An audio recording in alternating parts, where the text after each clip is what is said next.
Actually, Slow.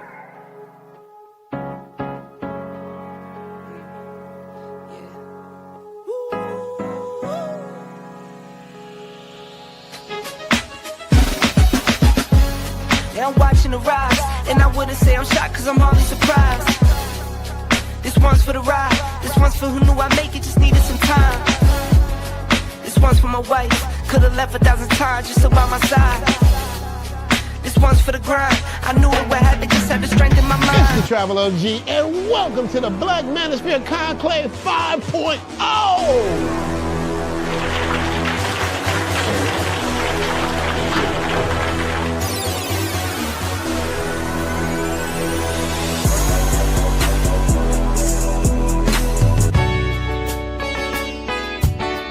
We got started in 2021 in Atlanta, united in the pursuit of excellence in all things. It's been one hell of a ride. Can I tell you what's on my mind? Cause I've been thinking about it for quite some time.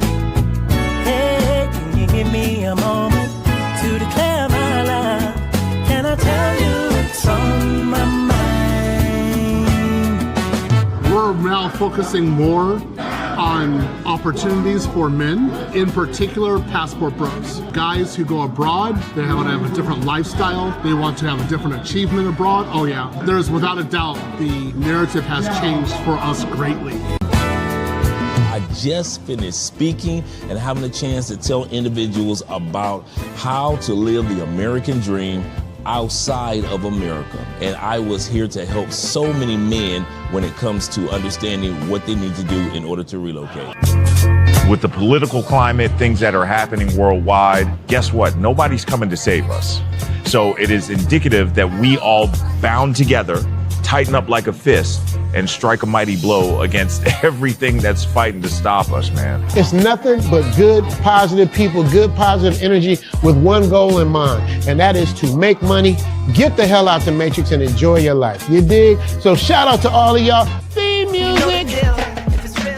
Yo, what's going on, y'all? This is your man Marcus A. Brown, and I'm here to tell y'all that I just got done with my first consultation with the brother Andre of Love Crossing Borders. I just wanted to give him his praises. I need y'all to do two things if you haven't already. If you haven't, subscribe to his YouTube channel, Love Crossing Borders. Also, if you are going to Colombia, if you're thinking of going anywhere, traveling internationally, please consider booking a consultation with the OG Andre of Love Crossing Borders. You will not be disappointed.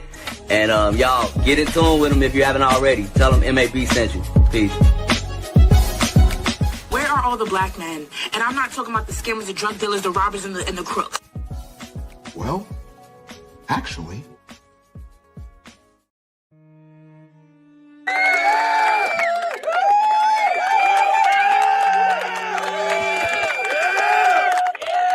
Well, actually, they're here with Andre and Andrea on Love Crossing Borders. 2030. We've heard Project 2030 with the Republican administration on some changes that they want to do that will impact the world globally. But there's also been another announcement for the year of 2030. And that announcement is the female loneliness epidemic. It's been said by 2030, a huge chunk of women, over 50%, if I'm not mistaken, almost 70% of women will be single and childless. Now, they'll be getting all the sex that they want, but as far as relationships, stability, legacy, oneness, and the words that they like to use, partnership, those things for most women in the West will be non-existent. So what are they to do? Well, women in the West, as well as other parts of the world, have come up with a new idea or a new plan to counteract this loneliness that is scheduled to come up on them in the next few years.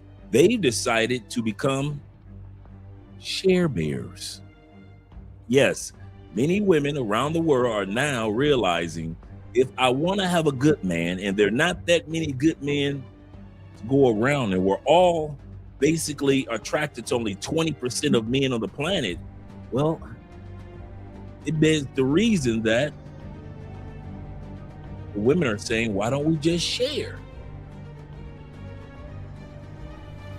So right now we're going to take a look at what the ladies are saying when it comes to being share bears. Shout out to all you guys that are here with Andre and Andrea's Love Crossing Borders. Get your popcorn ready. This is going to be a crazy one.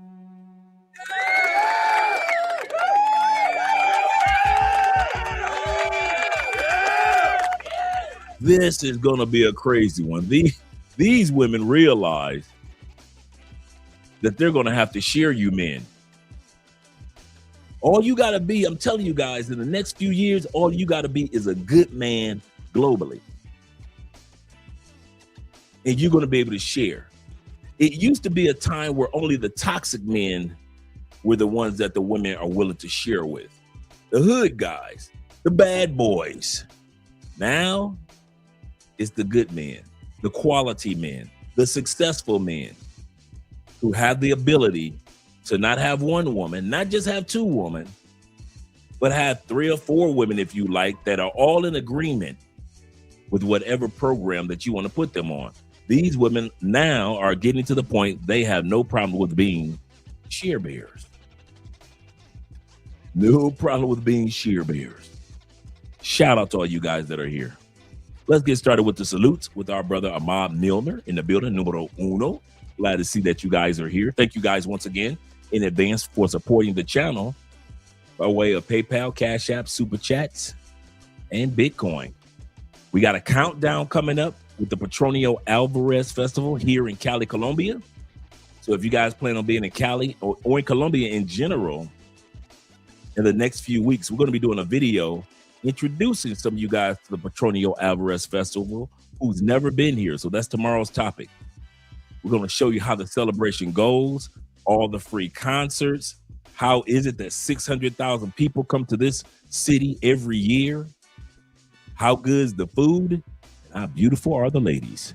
So that's tomorrow's topic, the Petronio Alvarez Festival. Shout out to all you guys that will be watching. But as for today, yeah, these ladies are sharing, guys. And shout out to Nate, 313 in the building, them Detroit boys. You better back the fuck up out my face, goddammit. I'm from Detroit, Michigan. Don't play with me. Don't play with us. You know how we get. You know how them Detroit boys get. Shout out to you, brother. And salute to you as well. Salute to all. Shout out to Corporate ST over there watching from Andrea's channel. Glad to see that you're here, brother. He said, come on, fellas, let's get it. Yes, sir. Including my brother, David Dice of the Dice family in the year of our Lord, 2026. Glad to see that you're here. Salute to you as well, sir. Shout out to you. Glad to see that you guys are here. Really glad. Yes, sir. And we got E-Man Perry early. What? E-Man here early? What? Shout out to you, brother. And Ronan here early. Good morning, my brother. I know how early it is over there with you guys. I know how early it is. Shout out to all you guys out there in Southeast Asia. Hope you're having a wonderful, wonderful morning. Good morning to you, gentlemen. Salute, Love Crossing Brothers, Brother Dre. Good morning from the Philippines. Drinking my coffee and listening to these stories about to be told. Yeah. These women have no problem with sharing. There was a time where women were too proud to share. Now, women are sharing. One woman even went to the Bible. You know how we always talk about Isaiah chapter 4, verse 1, where that Bible verse that says, in the last days, 7 women will go to one man, 7 successful women, not just any old women. 7 successful women will go to one man, Isaiah chapter 4, verse 1, and they will say, because we're successful, we'll pay for our own food, we'll pay for our own clothing, we'll pay for everything. Just take away our shame, not my shame, our shame. So these ladies said, we have no problem with sharing. Take away our shame. And the shame in the Bible is a woman that doesn't have any kids. So take away our shame and give us your last name. If God says this is how women are going to be acting, hey, you know the Bible also says, God say, I do not lie. So if the Lord says, I don't lie, I don't deny myself, and if he says in Isaiah chapter 4, in these last days, that 7 women are going to be going to one man, not one man having to go to 7 women. I want to say this again. Not one man having to look out and lurk for and travel around the world for 7 women. Women are going to start coming to you guys. Successful women, not just party girls and hangout chicks. I'm telling you guys, it is happening. Crazy but true. Zeta's in the building. Glad to see that you're here. Appreciate you being here in the building. Let me scroll down a little bit further. Zeta says this. He says, so they decided to do what's already biblically done. True. What's already biblically done, so they can basically agree to what men have been saying to do and to say and to do already. Absolutely correct. Women are saying that we're already sharing men anyway. So shout out to T-Mac and all of the wonderful brothers over there in Medellin, Colombia. Glad to see that you are here, brother. Hope you're having a wonderful day, you and Brother Will, as well as all the other brothers over there in Medellin and Cartagena, Barranquilla, Bogota, Santa Marta. He said tunnel running Renal. I wouldn't CS puede. Yes, we can. Okay, and the other part, I didn't get your flag. I didn't know what your flag was. Shout out to Roy in the building. Glad to see you here, Roy. Isaiah chapter 4, verse 1. Yep, one of the ladies mentioned that. She said it's in the Bible. You know, I couldn't wait to put that quote in her comment, because everybody was saying in her comment section was like, what part of the Bible says that? You better believe I was putting it in there. Isaiah chapter 4, verse 1. Isaiah chapter 4, verse. I probably put it in every person that said, where's that in the Bible? I put Isaiah chapter 4, verse 1 all the way through the comment section. All the way through the comment section. Yes, sir. Yes, sir. Where is that in the Bible? Yeah, I'm going to show it to you. I'm going to show it to you. Shout out to all you guys that are here, all 24 you wonderful men that are here. Zeta says this. He said, many foreign women understand that this is already mainly Western women who try to go against the biblical scriptures. This is how you know they don't read the Bible. All our church girls back in the States, all these churches full of women, and they don't even read their Bible.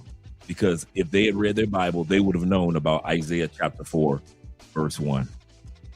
He said, me, Colombiana, in Atlanta, having a great shout out to you guys, man. Shout out to you guys.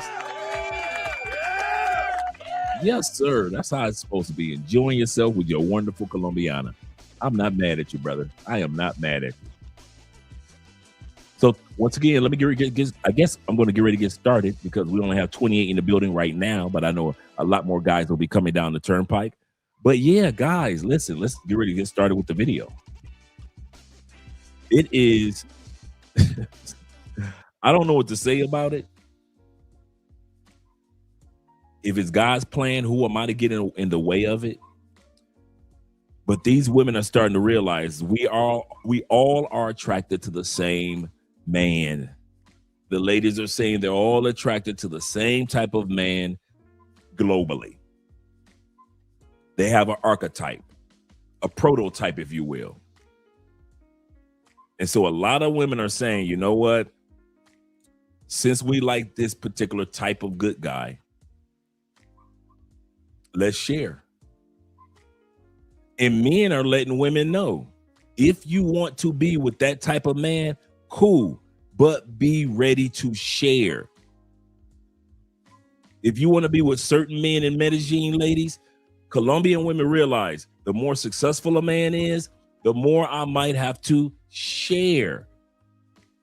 This is one country, I swear. I don't know how it is in other countries, but this is one country where women have no problem with sharing.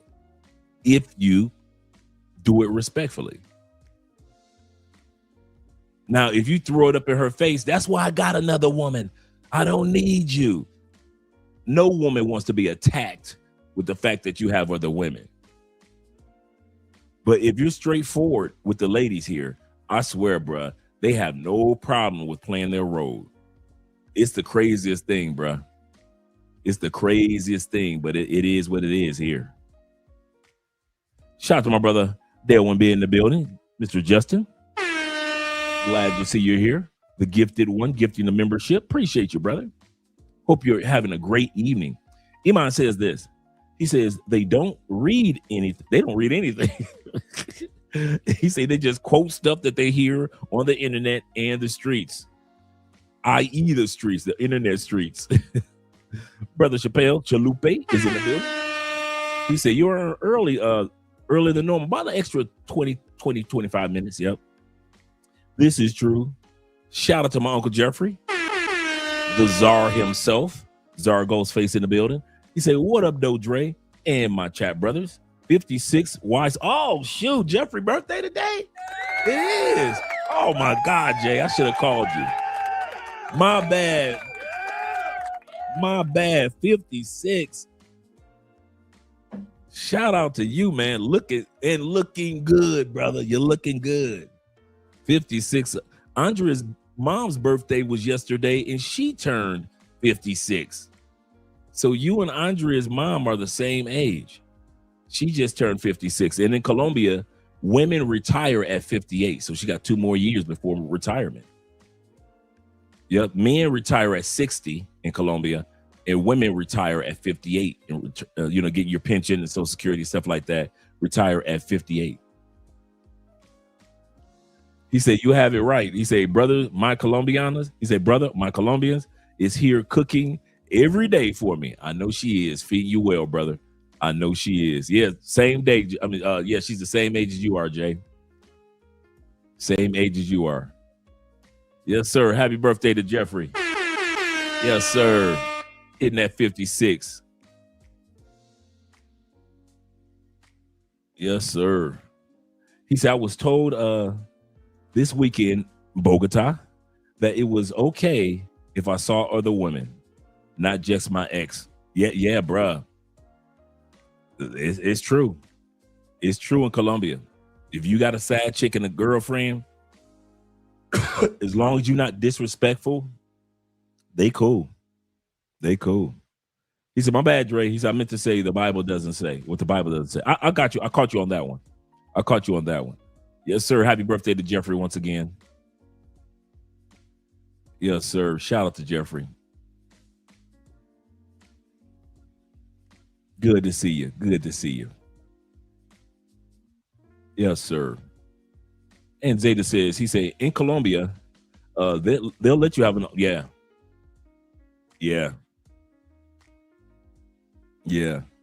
As long as you're respectful, as long as you got your main chick. Your main chick might be cool with you having another chick. It depends on how you act and how you behave and what level of life you are, right?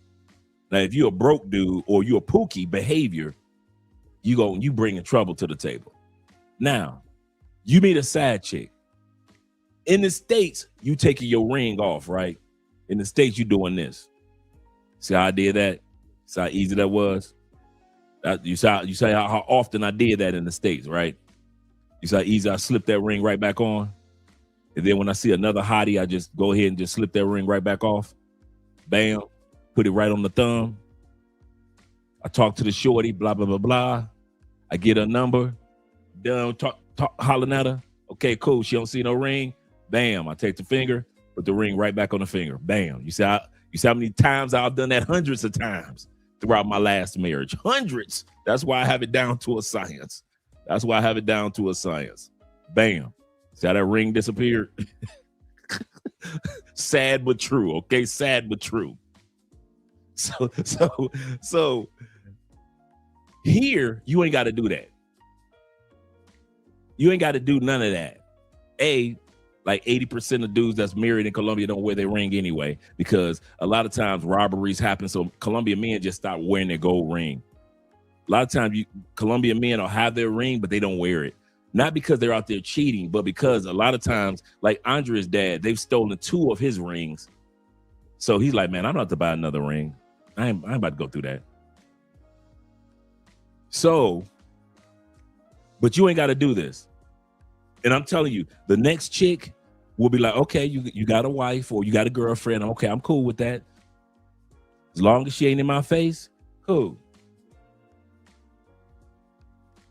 Long as the girlfriend is not gonna call the house, she ain't gonna come banging on the door like the States.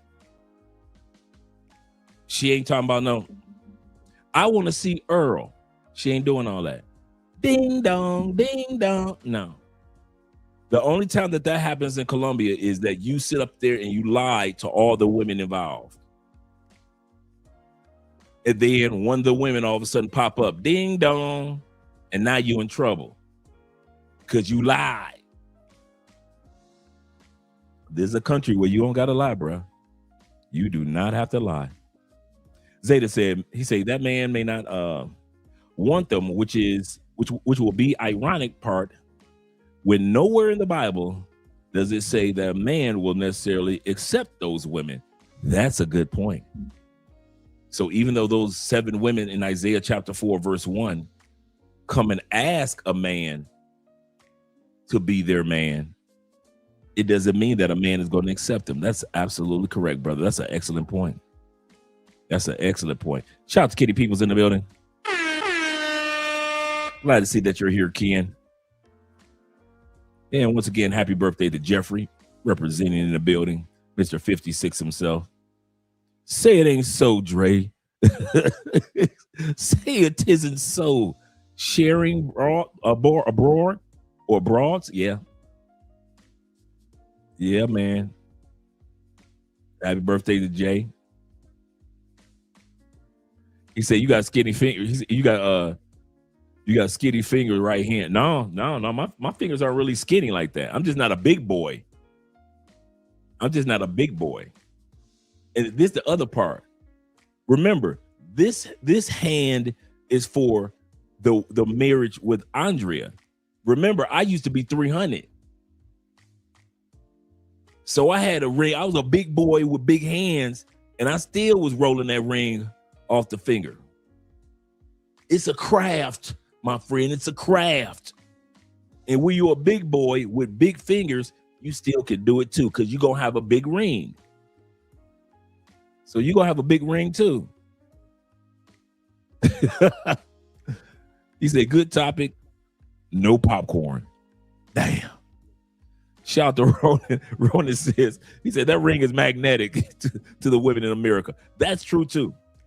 That is 100% true. When you are the Lord of the Ring, you're precious. My goodness, man. Women in America come from out the woodwork. But then they claim they don't want to share. That's the topic that I'm glad that you brought that up, Ronan, because that's the kind of point that we're going to be looking at tonight. Women claim that they don't want to share, that this is my man, blah, blah, blah, blah, right? But they always are willing to get with the man that already has a woman or already has a wife in the States and in the other countries. They will say, where are all the good men? They figure in their minds, all the good men are married. Therefore, let's get the married man. Yeah. Then I pulled that photo up the other day. I pulled that photo up of me the other day when I was around 290, 300. Let me see if I can pull that up again real quick. Yeah, I was big boy back in the day, man. I threw all that weight off before I came to Colombia. I was like, nah, this ain't gonna work for me. I can't be this big for life. Let me see if I can pull that photo up real quick.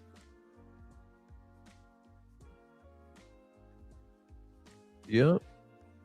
Here we go. Load up on the screen. And let's do a screen share. Let you guys see my before and after photo. Some of you guys saw this, I think it was yesterday.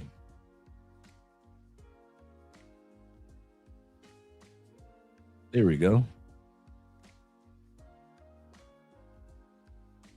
Let me pull this down and add this. There we go. When I was a big boy. If I was a big boy, la da da da da da da da da da da da da da. I eat all the cookies in the world. If I was a big boy. No, I wasn't as big as you, Theo, but I was in the family. I would shout to Theo in the building. I wasn't as big as you, but I was definitely in that family. You see, I threw that weight off. I said, nah, yeah, I got to let go of that. I had to let it go like Teddy Pendergrass. Looks like another love TKO. Shout out to Black Nubian in the building. Them Canadian brothers. I told this guy where I was from. He said, oh, Canada. And Zeta says this. He said, just a small donation for my appreciation. I'll take that love, brother. I will take the love. Appreciate you, man. Appreciate all you guys, man. Glad you guys are here. He said, I cut off a lot of weight since I moved to Colombia as well. Yes, sir. Yes, sir. Yep. I was a big boy. That was in St. Petersburg Beach with that photo. I'm looking like a beached whale. He said I went from 216 to 170. There you go, man. 2 years ago. Shout out to you, Zeta. Yes, sir, man. I'm on my journey right now. Just got done exercising, eating a nice healthy meal. Now enjoying the rest of the evening. And I have been, the one thing I'm proud of more than anything else, I am finally getting disciplined with my sleeping habits. Finally, I'm getting 8 hours of sleep. It has been years.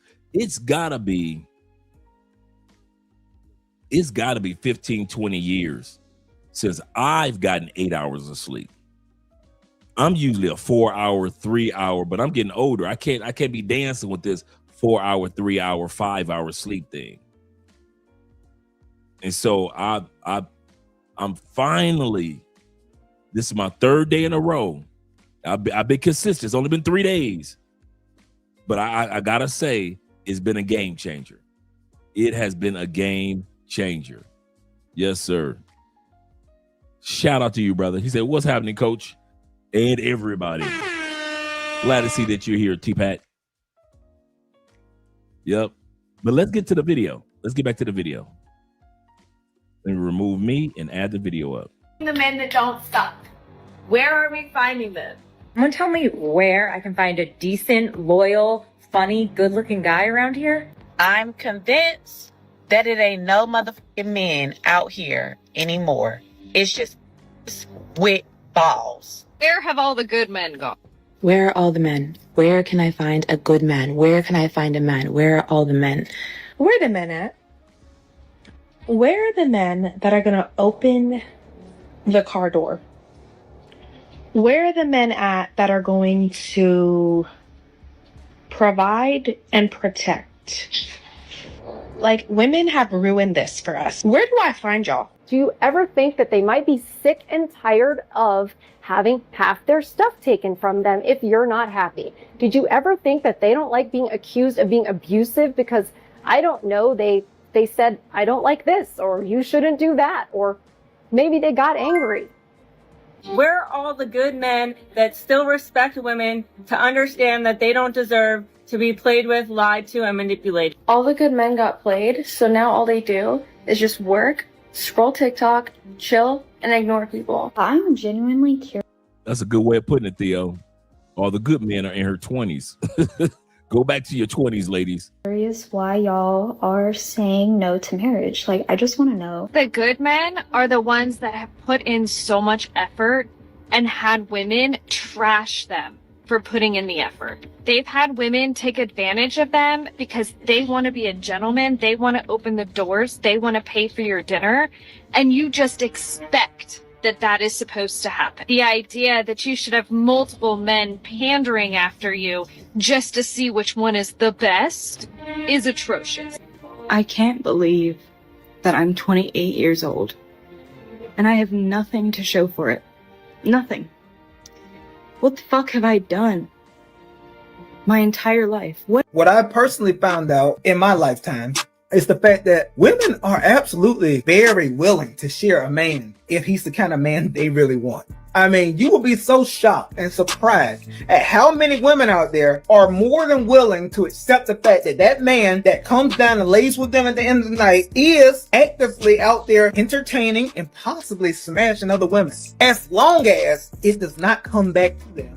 And as long as you're not bringing back any Jesus or any outside children, I'm just going to pretend that we are living a life of bliss. This is how women operate when it comes to a certain level of man. If this woman's able to live the life that she has always dreamed of, this man looks exactly how she wants her man to look.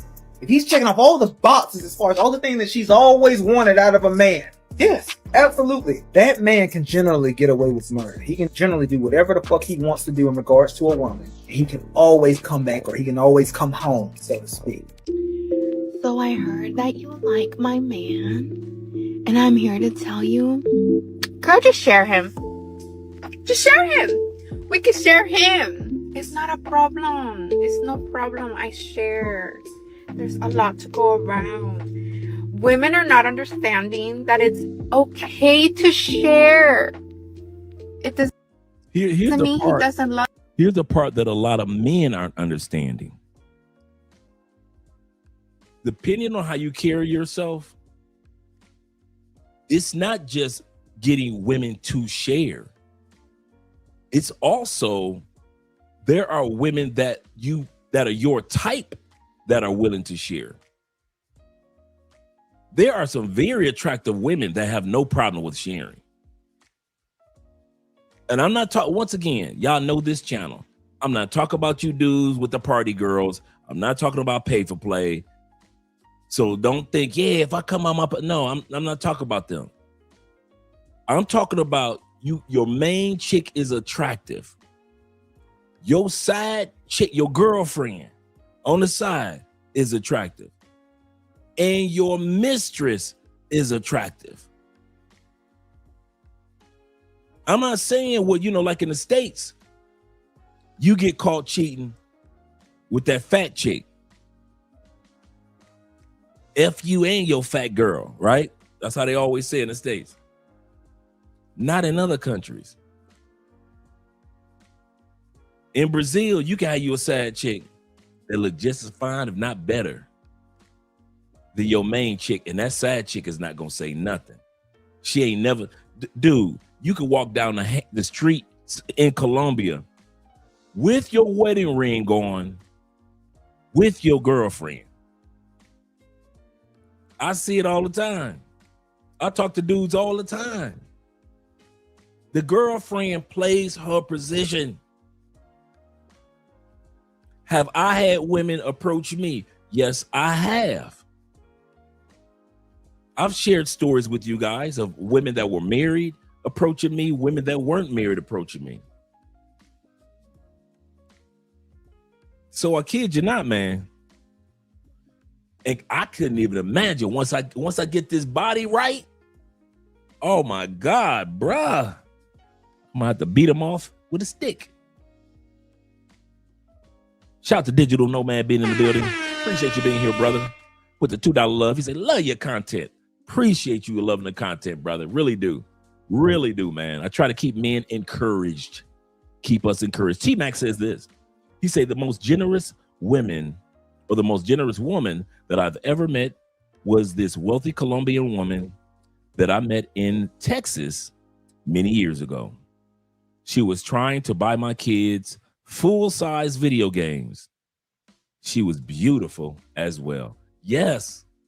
And I don't think that story is far-fetched at all. Ronan says this. He says, we've been saying this for years. You don't have to lie. Man, hey, Ronan, I won't lie to you. It took me a few years to understand the value of just telling the truth. Bruh, I got so much coochie from telling the truth. Like the last few years of my marriage, man, I just started telling these chicks the truth. Wasn't no taking the ring off no more. I'm telling these chicks the truth. They did not care. In the States, they did not care. I thought I was gonna get that, you got a wife, or I can't believe it, or I'm nobody's number two. I thought I was gonna get all that. So for years I was lying, right? Bruh. When I discovered the truth, man, listen, I started telling the truth, panties start dropping. Women don't care about women. Women don't want to hear women happy. They just say that. Oh my God, you're married. Oh, you guys are the cutest couple. Women be lying. Women be like, in their mind, really, I want to take your man. If he's that good for you to marry him, I wonder what else he's good at. Women do not care. That girl code and that girl team, and man, they do not care, bruh. And that's in the States. I can't tell you about Canada or UK, but women in public will pretend like they're girl power, like the Powerpuff Girls. But in real life, women will cheat on another, will cheat with a dude. Man, you know how many sisters I've been with? I ain't told y'all no sister stories yet. Sisters. You would think blood sisters, her sister. You would think blood sisters would be faithful. That's my sister. I'm happy for her. Nope. Not even blood sisters know how to keep girl code. So I started I'm telling the truth.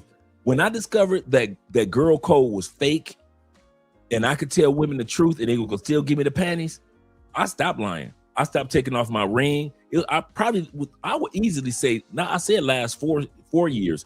I would easily say the last 7 years of my 14-year marriage. So 50% of the time I lied. And the other, like in other words, taking the ring off. The other 7 years, when I found out that women did not like women and wanted to take me from my woman, and they would drop the panties as long as I told them the truth. I've had women literally tell me, fellas, Jay Anderson, I've had women literally tell me, bruh, because you told me the truth.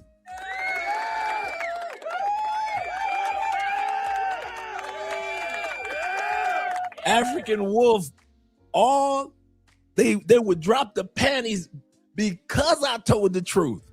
Not because I gave no money, not because I took them out to dinner, not because I gave her like a larger bouquet of roses or something.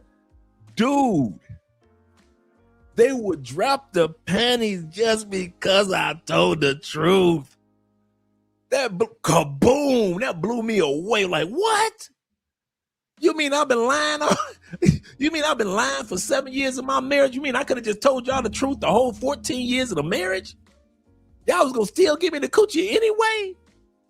Oh man, when I discovered the truth, man, you could it was like somebody gave me the ultimate weapon. That's the last thing women should have let this man know. You don't have to, any man, I'm telling y'all this for real. I'm being honest. If you are still out there lying to women, I don't care where you go to, you are doing yourself a disservice, bruh. Women don't like women like that. I'm gonna say this, I don't care what country you in. Women are in competition. They don't like each other like that. They pretend in public. I'll cheer you on, girl. Girl power. But in real life, women are dark. Women's spirits are dark. And all you got to do is just tell the truth. And you be thinking, this is the funny part. You be thinking like, man, she gonna say no and I ain't gonna get that coochie. Damn. Man, I ain't gonna get that coochie. Man, I wanted her too. I shouldn't have told her the truth. I should have lied. Next thing you know, you get that text message. Meet me at the hotel. Kid you not. Soon as you think because you told the truth, you wasn't gonna get that coochie. Okay, I can say this. I can say this. Out of all the women I told the truth to,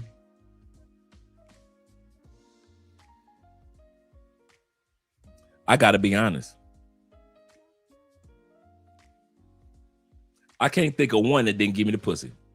Anyway, if it happened that it was one that I didn't get the sex from, okay, cool. I'm trying to go through the Rolodex in my mind right now.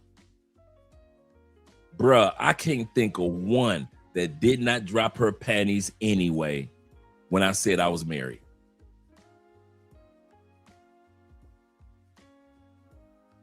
And I was swearing I wasn't gonna get no coochie.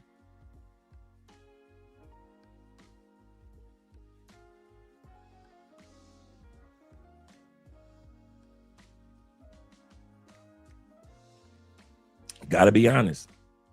All you dudes that's still out there lying, and you in your 30s, 40s, and 50s, man, please. I wish I would. I wish I would. Not when like I said, when I discovered that women don't like women, and all I had to do was be honest.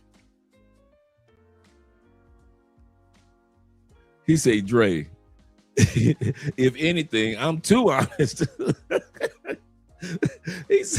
Dave said, or in Brooklyn terms, he said, gully to so much so that the ladies call me an asshole, or a-hole, but still give it up.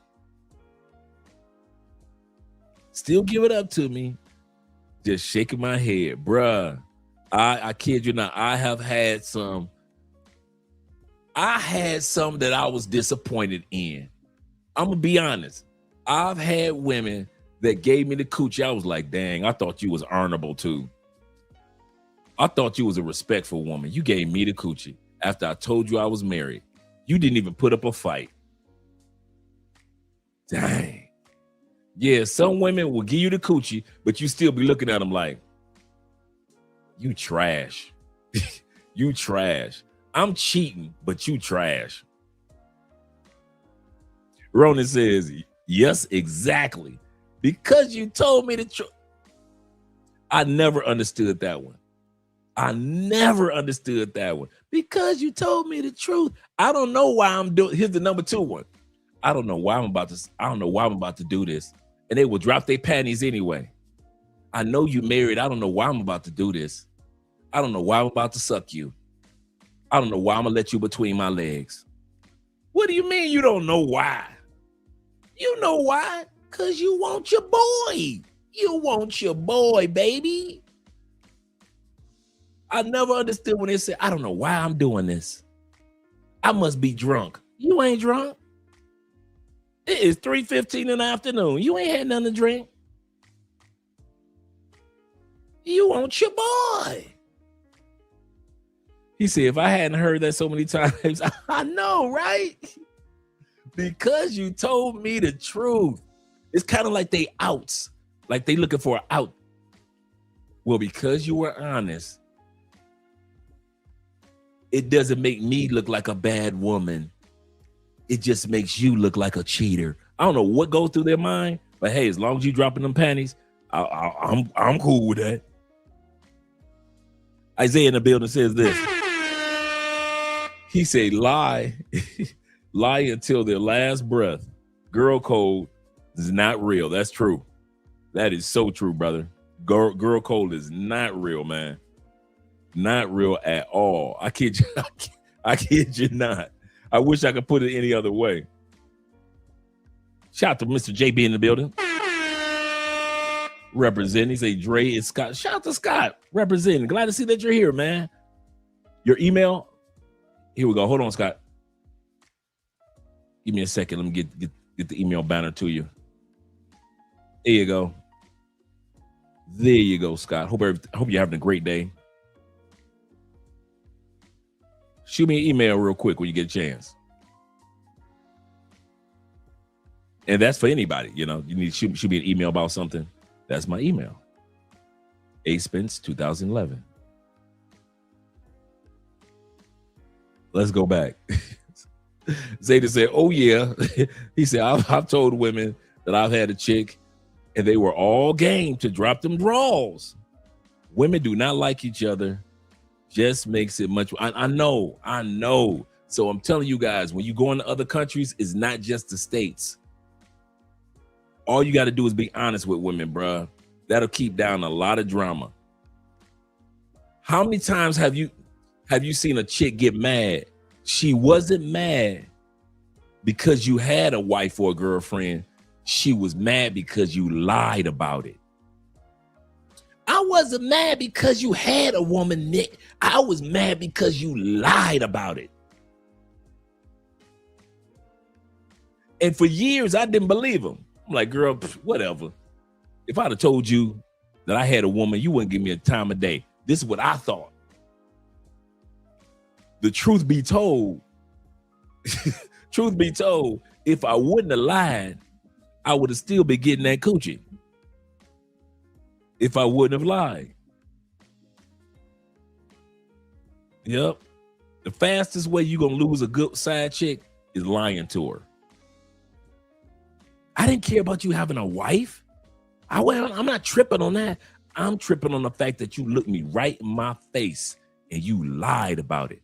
And I asked you, were you married? And you lied and told me you weren't married. And you know I love you. Why you gonna make me fall in love with you? I asked you to protect my heart. Don't lie to me.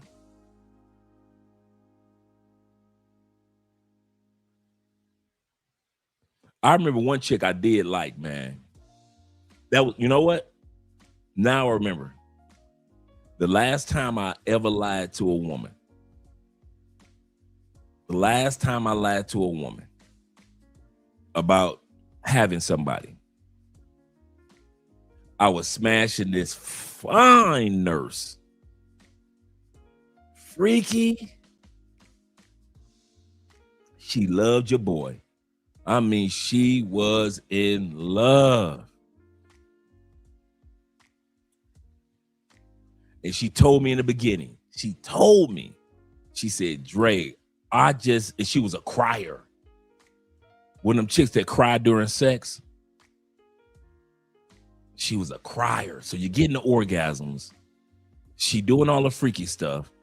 She loved anal. And she was a crier. All she asked me to do in the beginning, she said, Dre, just protect my heart. Don't lie to me. That's all I ask. If it's something you need to tell me at any point in time, just let me know. I'm so busy enjoying the freakiness. I'm like, yeah, okay, I ain't gonna lie to you. Now suck it again. That's what I'm thinking, right? I'm taking for granted what she said, protect my heart. Don't lie to me. You could be, I'm a big girl. Okay, whatever. Now suck it again.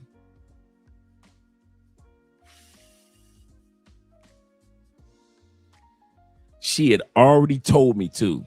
She said, Andre, I have a friend that work at the same college where you work. Just be honest with me.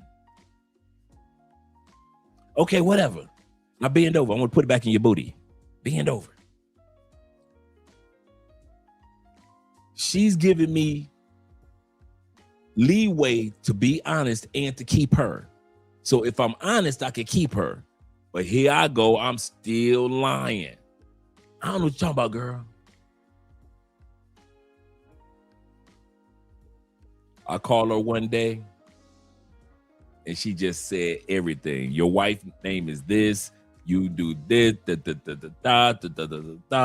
She knew what neighborhood. She knew everything because her friend, she said, I told you a good friend of mine works at your campus. And you know when chicks fall in love, they want to know everything. And she started crying on the phone. She told me, she said, all I asked you to do was be honest. I did not care that you was married.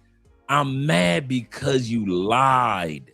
And you kept lying when I kept telling you, protect my, from that day forward.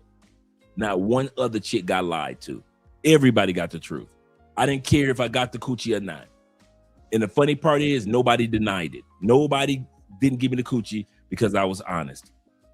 Everybody still gave me the coochie. But that moment, because I really, really liked her, I'm like, I didn't.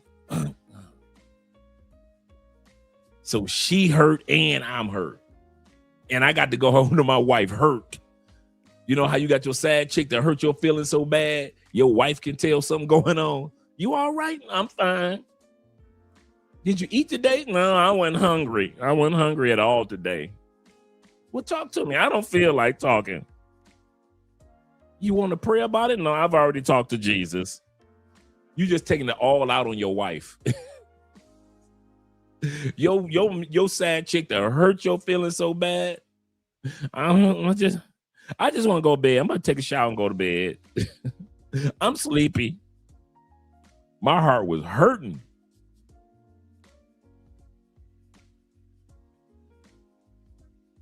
Oh, no, I won't. Yeah, man, my heart was hurting, man. After that, I said, man, I'm not telling any more lies. Shout out to brother Leo in the building. Doing them dastardly deeds. That Dre the Ripper caught another tale of Dre the Ripper. She was cool, pretty, fat behind, body by Fisher, just a beautiful personality. In Indianapolis, shout out to Naptown. Shout out to you 216 area code brothers. Man, sitting up there lying. Dude, I liked her so much. I drove from Chicago, true story. The college I was working in was in Chicago as academic admissions. She lived in Nap. Anybody that knows Chicago, you hit I-90, 80-90 Turnpike, straight shot down 65, 2.5 hours, you in Nap. Man, I'm liking her so much. Dang it, at least 3-4 times a week when I get off work, I'm shooting down 65. Right in that Lafayette area, Purdue. The University of Purdue area. I'm riding past that area at least 3-4 times a week. I'm spending the weekends with Lil Mama. We going to Anita Baker concerts. I'm all in. I'm so as if I ain't got no wifey on the other side of Indiana in the fort. Here I go, lying. Them lies, bruh. Them lies, man. Do not lie. I'm telling y'all, man, you will get more coochie and long-lasting coochie from telling the truth. From telling the truth. Yes, sir. He said, Dre, now you know that's a drive. Now you know that's a drive. I'm from the shot. So you know African Wolf, that straight shot, it may be like 20 minutes on 80-90 and then shoot straight down 465. Shoot, I mean, 65, I think 65, I think 465.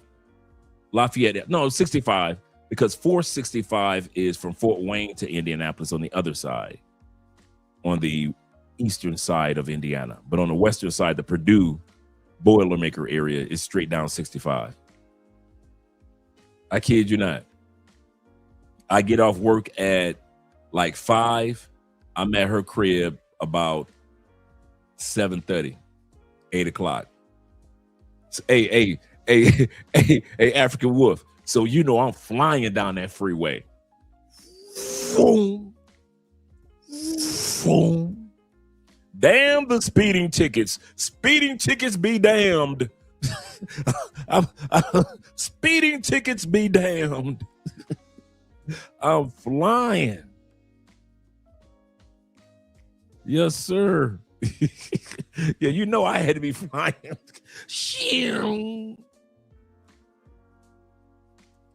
He said, definitely tell the truth. He said, I had a date in that past weekend. He said, chick asked me, did I have a girlfriend? He said, I told her I did. He said, I explained why I was dating, and she still decided to date me. here in Colombia. So all you dudes that's still in the lying game, I'm telling you, it is not like that.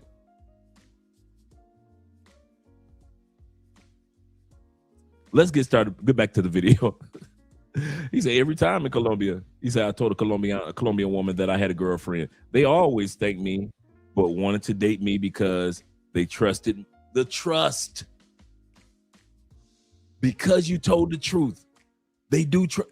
I don't get it, but they do. They do trust you. That's a good, that I found that to be true too. But let's go back to the video. So as I was saying, don't think attractive women don't share their men, because they do. Just share him.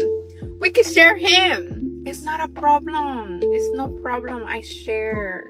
There's a lot to go around. Women are not understanding that it's okay to share. It doesn't mean he doesn't love you.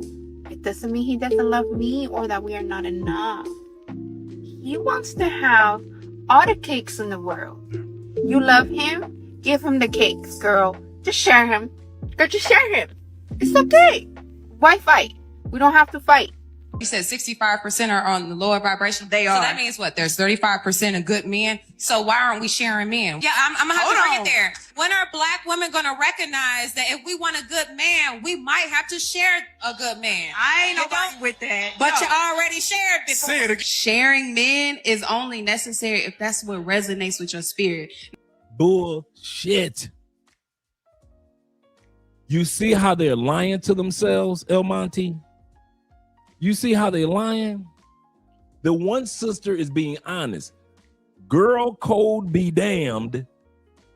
If you want a good man by 2030, we might have to share. This woman is being straight honest. What does the other woman say? You can only share if it resonates in your spirit. The other one was telling y'all, ladies, we are already sharing these good men anyway. It is a myth that most women are thinking that they are, that you think I'm gonna be a multimillionaire and I'm only gonna give you the coochie? I'm gonna give you the sex? You think your coochie worth the, now, if you got a woman, I'm gonna tell you, I'm being honest. If you got a woman that built with you from scratch, that's one thing. Y'all building something together, that's one thing. If I got the million and you come in after I get that, you getting cheated on. I ain't gonna lie to you. I'm married. If Andrea would have been with me after I got multi-millions, just being the man that I am, even a Christian dude, going through the battle of it all, I'd have had to be honest with Andrea. I'm gonna have somebody else. But since Andrea is here with me and we are building on the journey together, that's different. So I understand that. But I'm telling you, if these women think they're gonna come in when a man has built himself up, spent all those years in the gym, getting his shot perfected, getting his spirit right. He spent all that time in the gym working out, getting his body on track, getting his wardrobe up to par, getting his cologne game right, making sure his beard or his hair is looking good, making sure that he knows how he's built his network. You think after all that hard work, the average man, no matter how fine his woman is only gonna be with one coochie for the next 30 years? Oh, no, boo, I'm sorry. And I know some of you dudes out there, you in love and you made millions. I'm telling you, it's going to be hard pressed to have the economic success and the network success and the physical success of taking care of your body and your spirit for you to just let any old woman into your life now and you're going to be faithful to that one. It's going to be hard. Not because of you. I'm going to say this again to you gentlemen. It will not be hard or difficult because of you. It will be difficult because so many women are going to come after you. You are a success story. You are a man that At one point in time, you had very little and you built it into something. You were a man that spent all those time like Kobe and Shaq and Jordan in the gym, practicing. You were a man that shook a lot of hands to open up a lot of doors. And these women see ambition as highly attractive. They walk past you and they can smell your cologne collection. They've followed your Instagram or your social media and they saw your before photos and now you're 30 pounds under your after photos. And women have no problem with sharing with the type of man that has the ambition that you have. Here's another reason why it's hard to be faithful when a woman comes in after you've already succeeded and crossed the finish line. Because these women know if I don't say yes to being his second girlfriend or second wife, another chick will.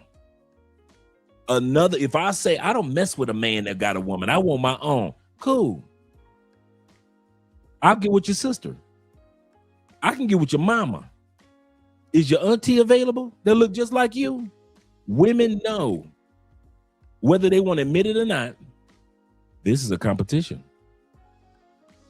And so they can sit back and say, well, I want my own man. Cool, sister, get your own man. That's great endeavor. But if you want a good man and you come after he ran across the finish line of life, you are sharing. You are sharing.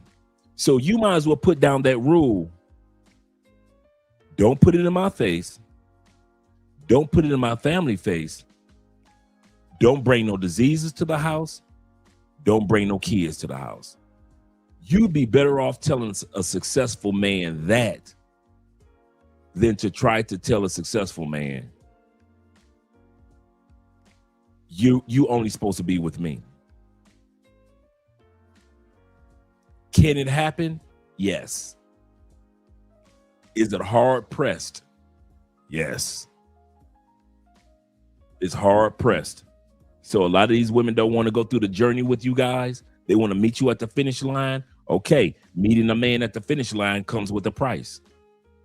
Meeting a man after he's lost the 40 pounds comes with a price.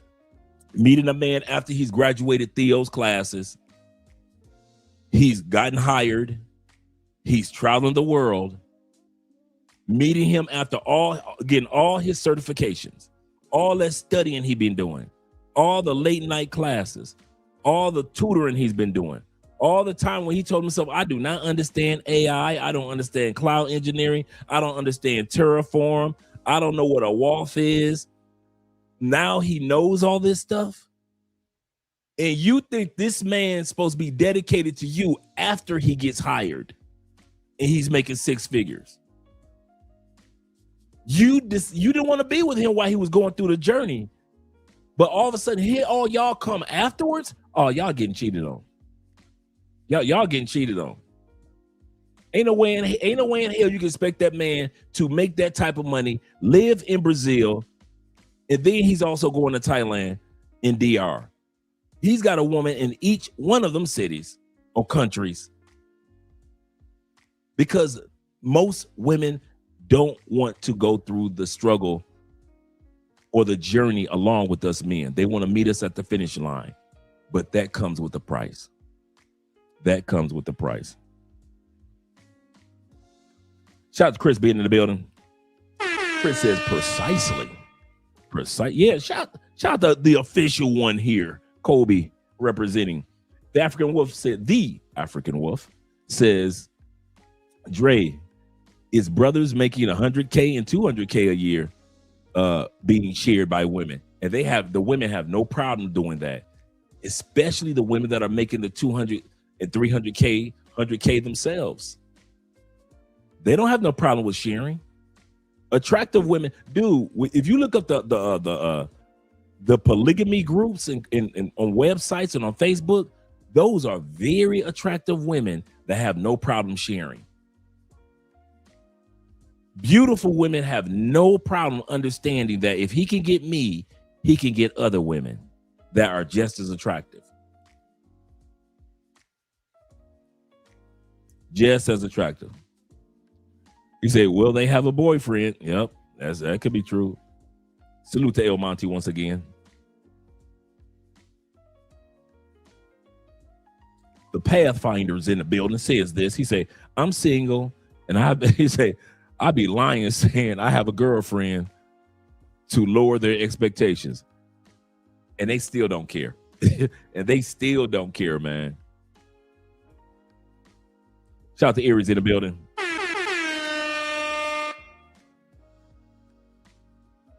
He said, Africa Wolf said, oh yeah, now we're talking. Ladies, time to share. It is time to share.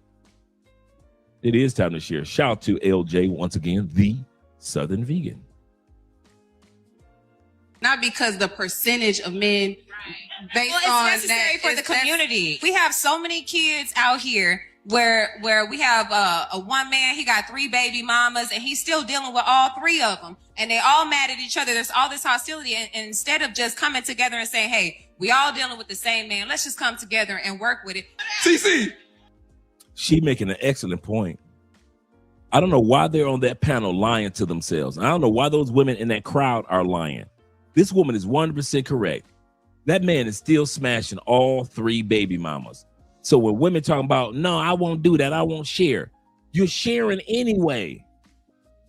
She pulled the math out. She said, okay, 100 divided by 6 times 5, good times 8, divided by 2 is not enough. Happening. I do believe that there are some men that need, and I can only speak from a male perspective, that need to be honest about that though. There's a lot of men that are undercover monogamous, down low polygamous. You know what I'm saying? They're hiding what they really desire, and maybe they haven't really been honest with themselves about it. And then they're creating broken homes in the process because, hey, instead of telling this woman, hey, look, this is what it is. You can choose to deal with me or not. They're hiding, they're pretending to like her when they know that they're not satisfied by just one woman. And then there are women that maybe, if they're open to it, would make a good sister wife. Listen, hold on. Stop. A lot of women will act like they're not open to it, but then they'll deal with a married man. A lot of women will act like they're not open to it, and it's true. Talk your this. In their 50s, already married. So I don't know. Maybe I could be a second wife. Would you? The best one. She said, I'm in my 50s. I've never been married. Maybe I could make a second wife, be somebody's second wife. Let's see. I think so. You really would do that? Mm-hmm. I could be a second wife. Oh God, is that not good? Because well, they're gonna be like, no. I feel like they're pre-trained. They're potty trained at that point. Potty trained? Yeah, I feel like that's for the better. That's how I look at it. You just have to get along. So now you got women sitting around on podcasts sharing how that doesn't sound like a bad idea. You notice none of these women, shout out to AMSM, a man supporting men. Notice how this panel of women are not arguing with each other. Nobody raised their voice. Not one of these women said that's a stupid idea. One woman just said, she said, hey, he's already been potty trained by his first wife. So that makes it a lot easier for the second girlfriend or second wife when she comes in. These women are sitting around on podcasts talking about it. That means that they're sitting around when they go to these singles meetings and nobody's around, no men are around. And these women are just sitting around talking. They're talking about stuff like this. If the men are not showing up to the meetup and to the mixers, if the men are not showing up to the Christian dating events, these women are sitting around talking to each other. And one of the things that they're talking about is sharing good men. With the first wife. Yeah, and she's gonna love me because I'm not gonna be troublesome. If they have I'm kids. gonna be going on tour. I'm not really gonna stress. She could come to the show. Yeah, VIP, exactly. yeah. Like I'm very respectful. I know that you're the first wife and all of that and So nobody would really have to cheat on you. They could exactly let you know, like Yeah, like I don't have a problem with that. Like, yeah, but I feel like a lot of women are gonna have a problem with me saying that. Well, no, I don't. I mean, I think that people have to also understand that it's different. There's all kinds of relationships that people are okay with, And people and are so it's more an open. individual. Women do when they can't find. Before Umar talks, these women are lonely, bruh. What's one of the things that I've been saying on this channel for years that guys have yet to latch on to? Some of the most successful businesswomen that you see in their business suits, Miss Corporate America, in the 5-bedroom house with the large island in their kitchen. They're lonely, bruh. These women can only take it so many nights laying next to cold pillows. They can only take so many nights. I'm telling y'all, loneliness for women has an expiration date. Loneliness for women has an expiration date. And when women get to a point, whether they want to admit it or not, whether you ladies want to admit it or not, ladies, you start to make certain decisions. Some of y'all might call an old ex up that you don't even like. You can't stand him. But because the other side of that bed has been so cold for so long, this weekend, he'll be over as a bed warmer. Yeah, you make your 6 figures and you've got your degrees on the walls and you are making your money. You go, sis. But for you ladies, I've noticed, and other men have noticed, your loneliness only lasts for so long. Some of you can get through a couple years without having the comfort of a man. Some of you can make it a couple of months. Some of y'all can't go even that long. So when you hear women say, professional women, attractive women for their age, I'd rather be a sister wife than to live in this house alone. Don't think it's far-fetched, because there's going to be a lot more of you ladies that's out here being share bearers, more than you realize. A lot of y'all not sharing because y'all baby mamas sharing the same man. I'm talking about a lot of you professional 6-figure women are realizing, if I'm going to have a quality man, I might have to share. I might have to play the mistress role. I might have to share with my girlfriend, her husband. I might have to be the girlfriend as he has a wife. I might have to be a mistress as he has a girlfriend and a wife. But it's getting to that point, ladies. And whether you could play bold in public, and I don't need no man in public, but I know, because I was that guy that you ladies would call to be the bed warmer. I was the guy that you ladies would call when you didn't want a man, you didn't want a relationship, you were too busy with your business adventures, you were too busy traveling, you were too busy growing your business or doing retreats with the girlfriends. But when you got home and that bed was cold for 2 months, 3 months, 4 months, and every time you rolled over, it was a cold pillow, cold sheets, the blanket was cold. If you stepped on the floor on that side of the bed, it was cold. Then you called me. And guys like me, hey, big head, what you doing? And I would tell you, especially if it's snowing, if I'm coming over, I ain't going back home.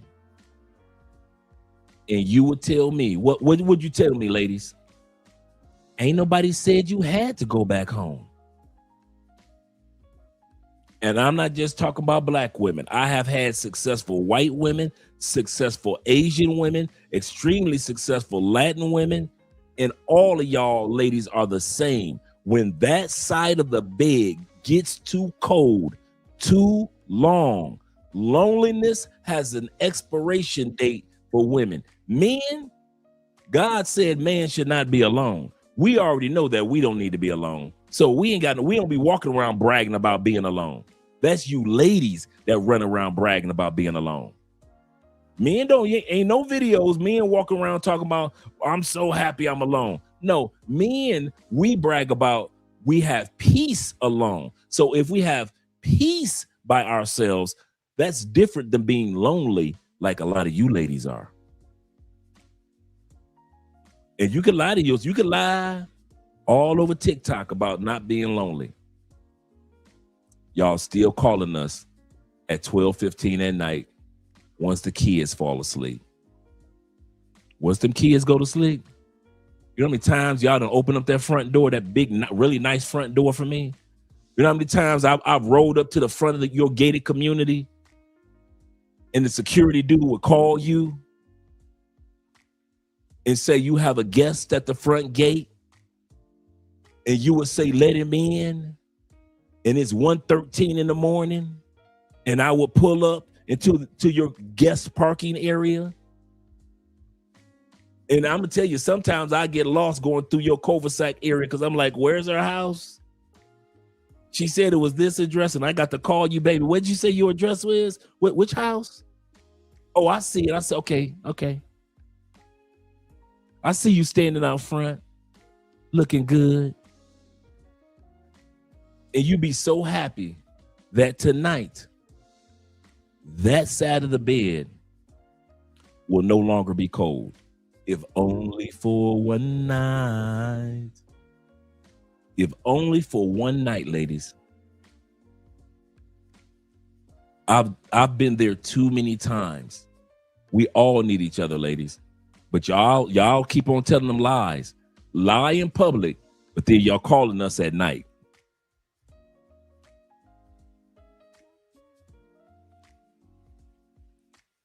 Shout out to Gypsy being in the building. He said, hey, brothers. He said, what's happening to the Bears? They're not answering. They're not answering the ladies' calls. Nope. The Bears are not answering the ladies' calls, brother. Right. Oh, that was a good one, man. That was a good joke. Shout out to Charles B in the building, my brother Charles. He say, no, sir. They do not want or need a man, so they play it. So let's get ready to hear what Dr. Umar has to say after this. Yeah, like I don't have a problem with that. Like, yeah, but I feel like a lot of women are gonna have a problem with you saying that. Well, no, I don't. I mean, I think that people have to also understand that it's different. There's all kinds of relationships that people are okay with, and so it's an individual. Women do when they can't find a man of their own. I don't care how Christian they are, how Muslim they are, how Hebrew they are, they will share a married man. Yeah. And one of the contradictions that black women have to deal with, who claim that they are not for polygyny, if you are not for polygyny, why is it we can often find single black women being the mistress to a married black man? He ain't lying. He ain't lying. Before he goes any further, he just reminded me of a story. I think I told you guys this story when I was dating a couple, this young lady in church. And I had a couple of, I just started going to this, not the church that you guys know about, where the pastor kicked me out because he wanted the one chick, right? But I just got back home from the feds. And so I found me a home church. Everything's going great. And I was kind of like getting to know ladies and guys in the church, just networking. I was new to that particular church, really liked it. Shout out to that church in Detroit. And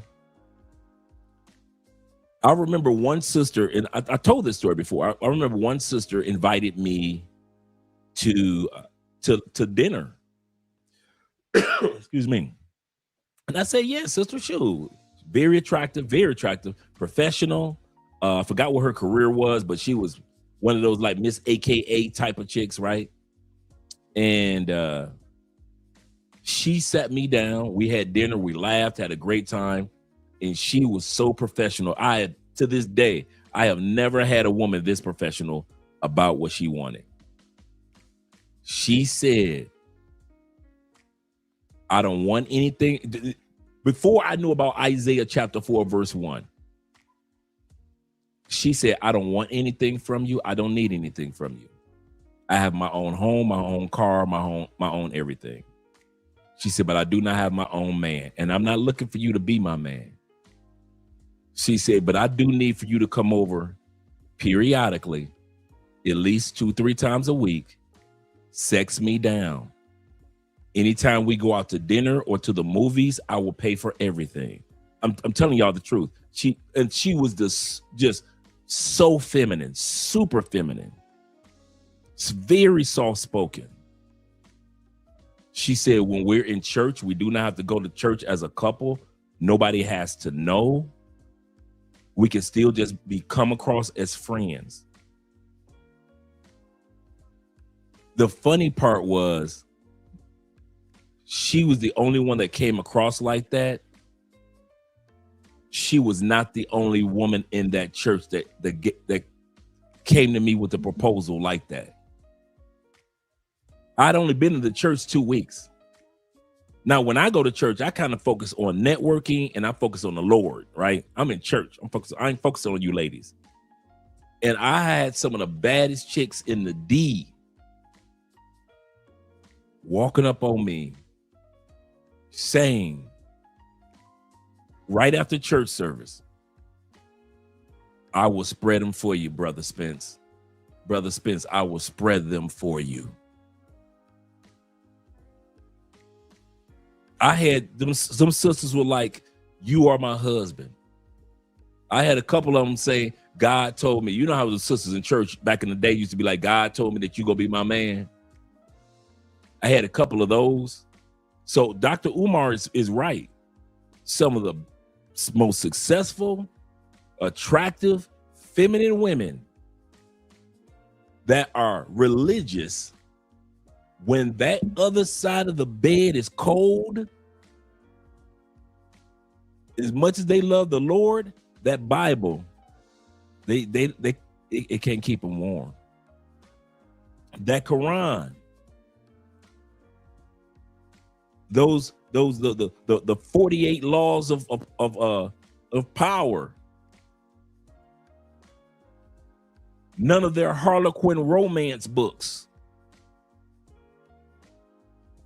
can keep them warm at night. That other side of that bed is still gonna be cold, even if they lay a book over there.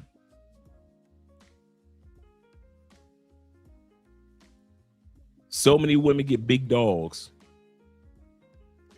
not just because they love big dogs. I know a few women that get big dogs just to have another warm body in that bed. See, a little dog, they won't notice that dog's on the bed. You know, during the daytime, they'll notice it. At night, you ain't gonna notice it. A big dog, German Shepherd, Pit Bull, Great Danes, big dogs that you see dragging them around the park. They let that big dog on that bed just to have a warm body. That's how bad it is for a lot of women. And it's going to be even worse. Just to have a warm body on the other side of that bed,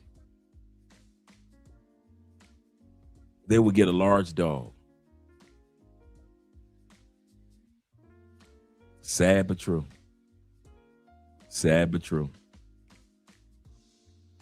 Oh, by the way, I never did smash the one sister. I was so busy smashing the other ones. I had to make it down the list. I was like, I get to you when I get to you. How about that, sis? I get to you when I get to you. It was basically, that's what it was. I kid you not, that's what it was. I had so many that came my way in that church in 2 weeks. I'm just out the feds. I ain't had no coochie in 10 years.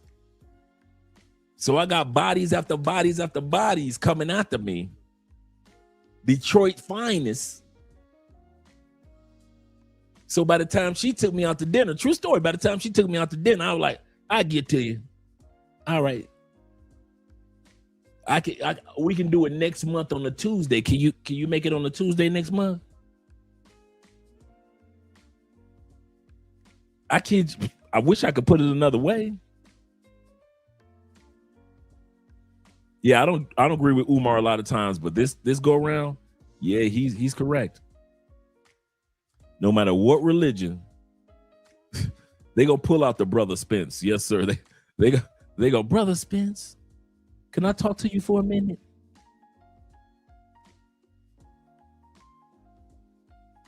And once they found out, man, once they realized I hadn't been in Detroit,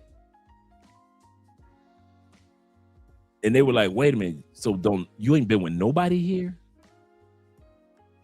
In how many years? Oh, them females couldn't wait to be the first. When they can't find a man of their own, I don't care how Christian they are, how Muslim they are, how Hebrew they are, they will share a married man. Yeah. And one of the contradictions that black women have to deal with, who claim that they are not for polygyny, if you are not for polygyny, why is it we can often find single black women being the mistress to a married black man? If you are against plural marriage, how did you manage to end up as his mistress and he's married? So do you know what you're telling me? You're not against polygyny. You're against being accountable for it. You don't want nobody to know you are a co-wife. You see that? As long as it stays undercover. Deep, Dr. Umar. but we got to. Japanese men are selling themselves to the women in Japan. I don't know if y'all knew about this.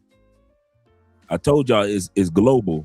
Women are sharing men to whereas in Japan, they've got a website that women go to share men. That's how crazy it is. Gypsy says this. Gypsy Cat says this. He said, Brother Spence was holding it down in church, making deacons and pastors. Man, they was mad. He said, Dre, you should be ashamed of yourself. I should have been, but I wasn't. I wasn't. What made me, I'm gonna tell you something. What made me slow down or mess with them church girls?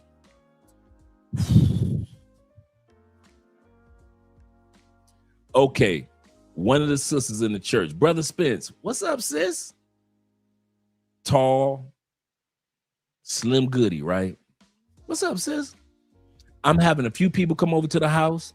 I'm cooking dinner. Come on through. All right, like I said, I'm networking, trying to get to know the people in the church.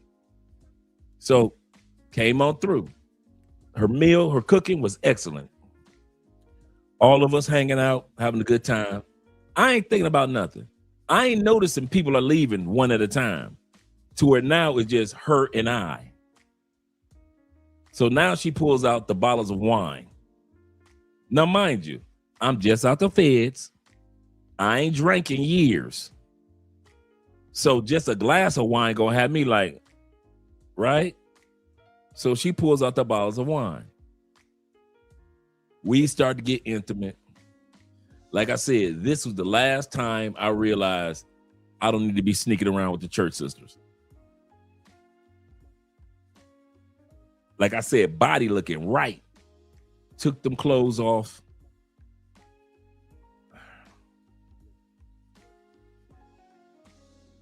I told part of this story before in the past.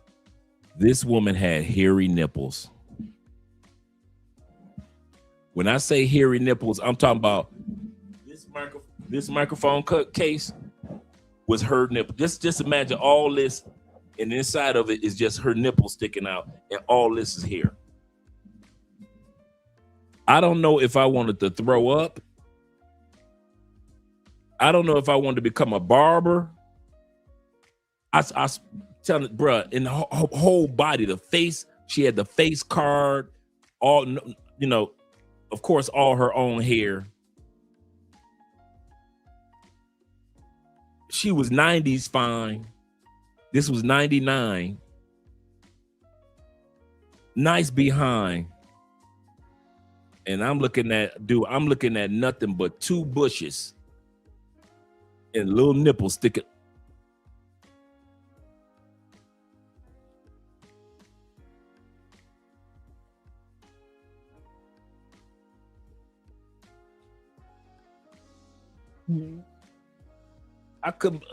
Bruh. I'm thinking to myself, what has happened to women since I've been gone for 10 years? If you knew you wanted to be with me, why didn't you shave? Why do you just go in the bathroom and say, I'm about to get me some Brother Spence. Let me go and shave my nipples off. She ain't show me no.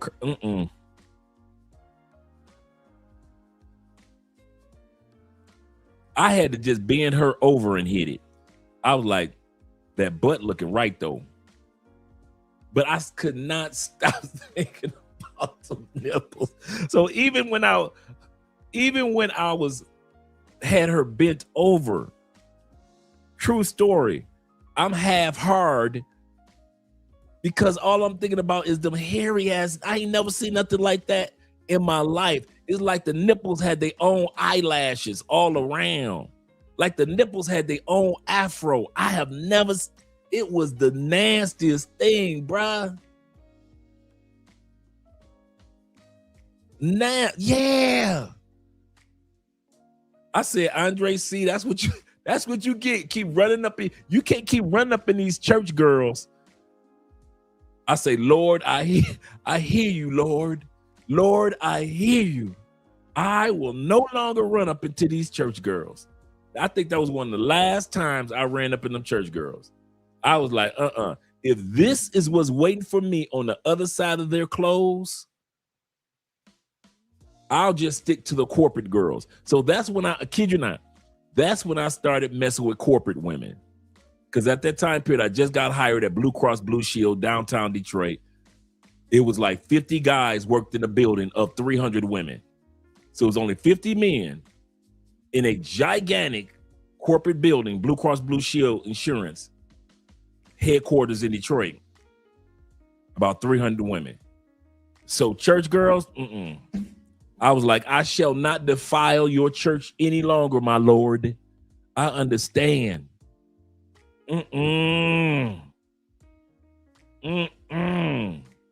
And she could cook too.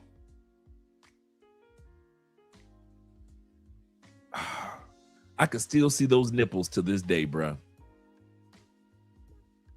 Because she was light skinned, so they even made the hair stick wet. And I mean, not just a little bit of hair, a little bit of hair there. Dude, I'm talking about full-fledged afro on both nipples.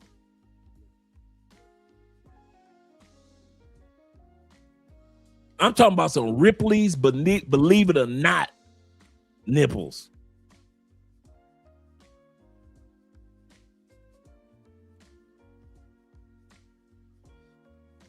Bruh.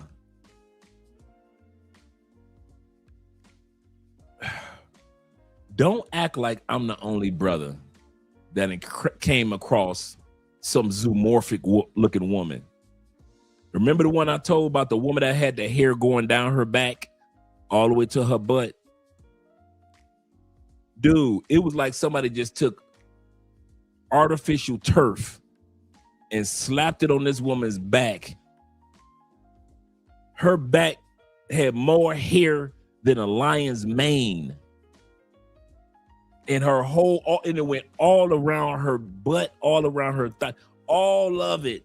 Her whole, it was like halfway down her back, and all of a sudden it was like thick. And then it got thicker, then it got thicker, then it just covered down. All the bottom of her back was covered with hair.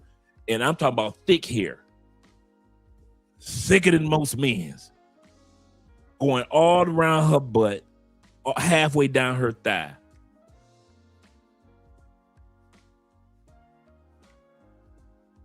Why me?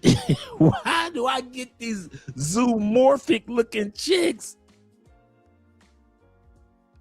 When they got clothes on, they baddies. and they take them clothes off, and you be like, what the f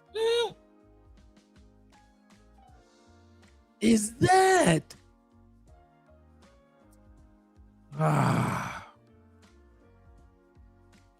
I've seen some things, gentlemen. I've seen some things. Goodness gracious.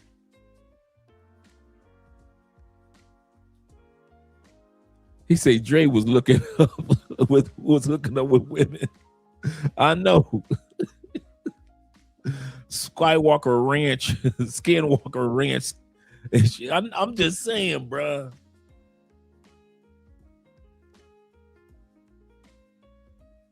It's just some chicks out there that might be a little hairier than the average man.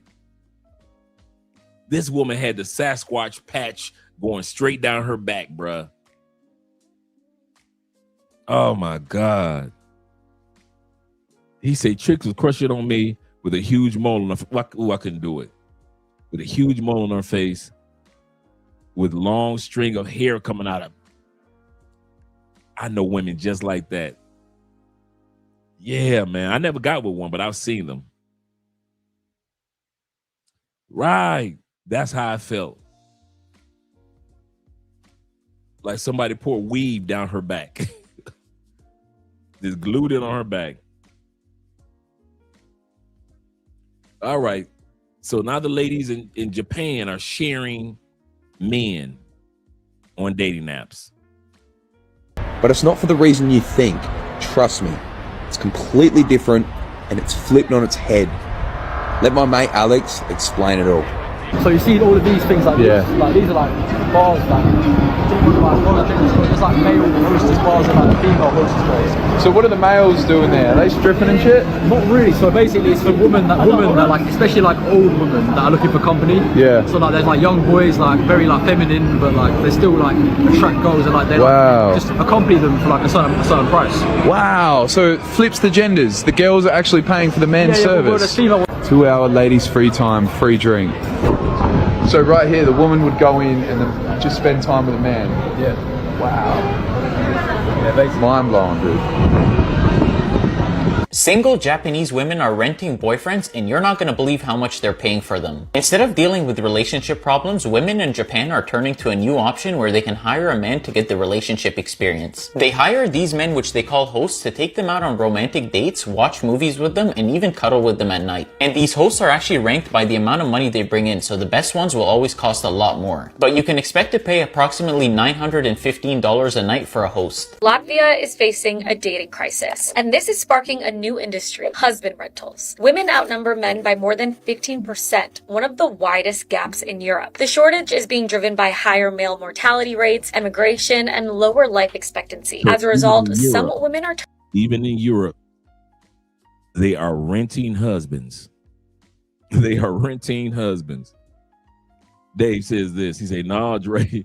He say, "You my big brother." He say, "But we don't have stories dealing with ladies having Chewbacca here." I'm serious, man. Sorry, Theo. Bruh. I was like, this just cannot just be me. This just cannot be me, man. Just she bent over and she thought she was doing something. She put that little arch on her back, like, hit it, baby, hit it, daddy. She put the hit it daddy arch and she arched that back, and all I saw was just hair, all the way through her butt, all the way around her thigh. I say, no, I can't do it, baby. I say, you look too much like a man from the back. I can't do it. I ain't gonna lie to you. That's one of the few times I backed out. I tapped out, bro. I ain't gonna lie to you. I tapped out. I was like, I can't do it. You look too much like a man from the back. No. Not, mind you, not like I know what a man looks like with his back arched. But I'm just saying, if it looked like anything like she does, I don't know, man. No. That turned me off. I was like, put your clothes back on. I did, for real. Put your clothes back on. I ain't hit it. This was the one that drove over to my house through a hurricane in Tampa. I was like, no, that's all right. That's all right.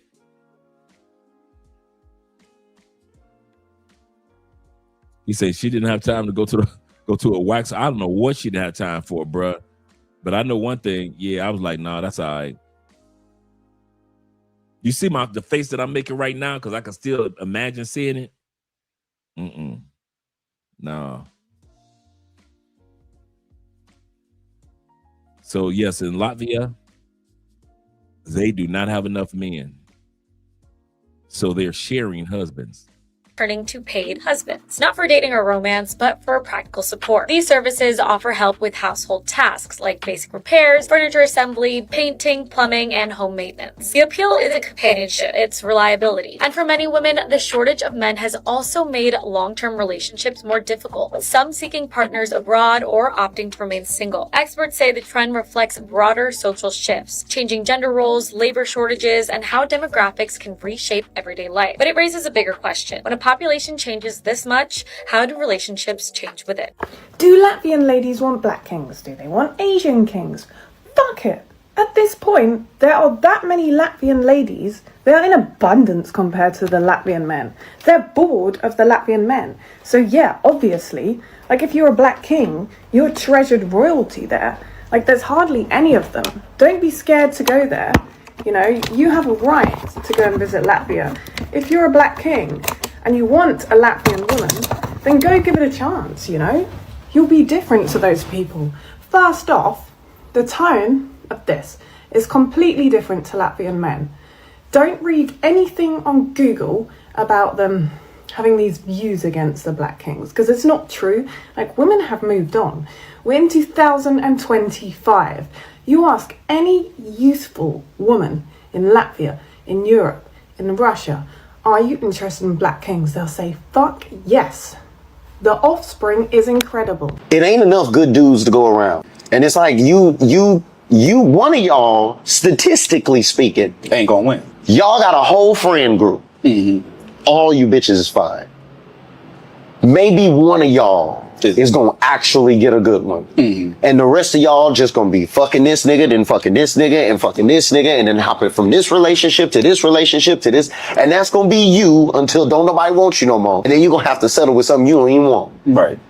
And most likely, that's what's gonna happen. Or one of y'all would just share, but girls don't like that. They wanna, look, I got my nigga and you ain't got shit, bitch. What is the biggest misconception most people have when dating multiple women? They think it's just orgy all the time, just threesomes and just all the time. But it's not, people think that it's just gonna be just like, it's not gonna be like that, bro. And to be honest with you, you don't, as the man, you don't really get much. It's not for everybody. Hey.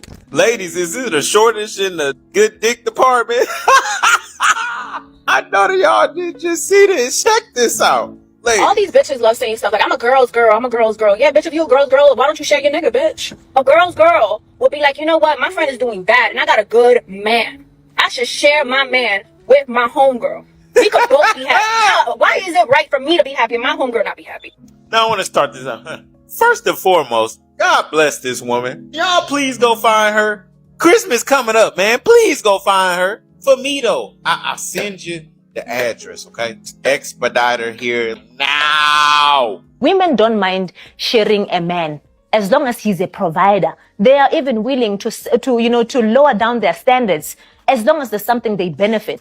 So that's why men are so successful being polygamous informally. Men are polygamous by nature, whether we want to debate it or not. By nature, they're polygamous. Most women are willing to share men when it comes to dating, not because they necessarily want to, but because there are so few options out there. Most men today have no direction in life. They can't form coherent sentences. They almost appear stupid. They seem as if they don't know what they're doing through life at all. They have no social skills. Most of them are not keeping up on their appearance, their health, their nutrition, their hygiene. And these are the same guys going, dating apps are unfair. The dating circumstance isn't fair. The only thing thing that's not fair is you won't get off your ass and put in some work. You gotta understand, human nature is still survival of the fittest, and if you want dating options and a dating companion in life, you are going to have to actually show that you have some value to you and that you're worthy. I don't know which one of my girlies need to hear this, but this is a public service announcement, okay? If you hook up with a guy and he's not for you, but he's great in bed, you gotta pass him on to your besties. I do this shit all the time because I don't believe in hoarding. It's like, I got you, baby girl. Like, let's go. She is not lying. She is not lying. When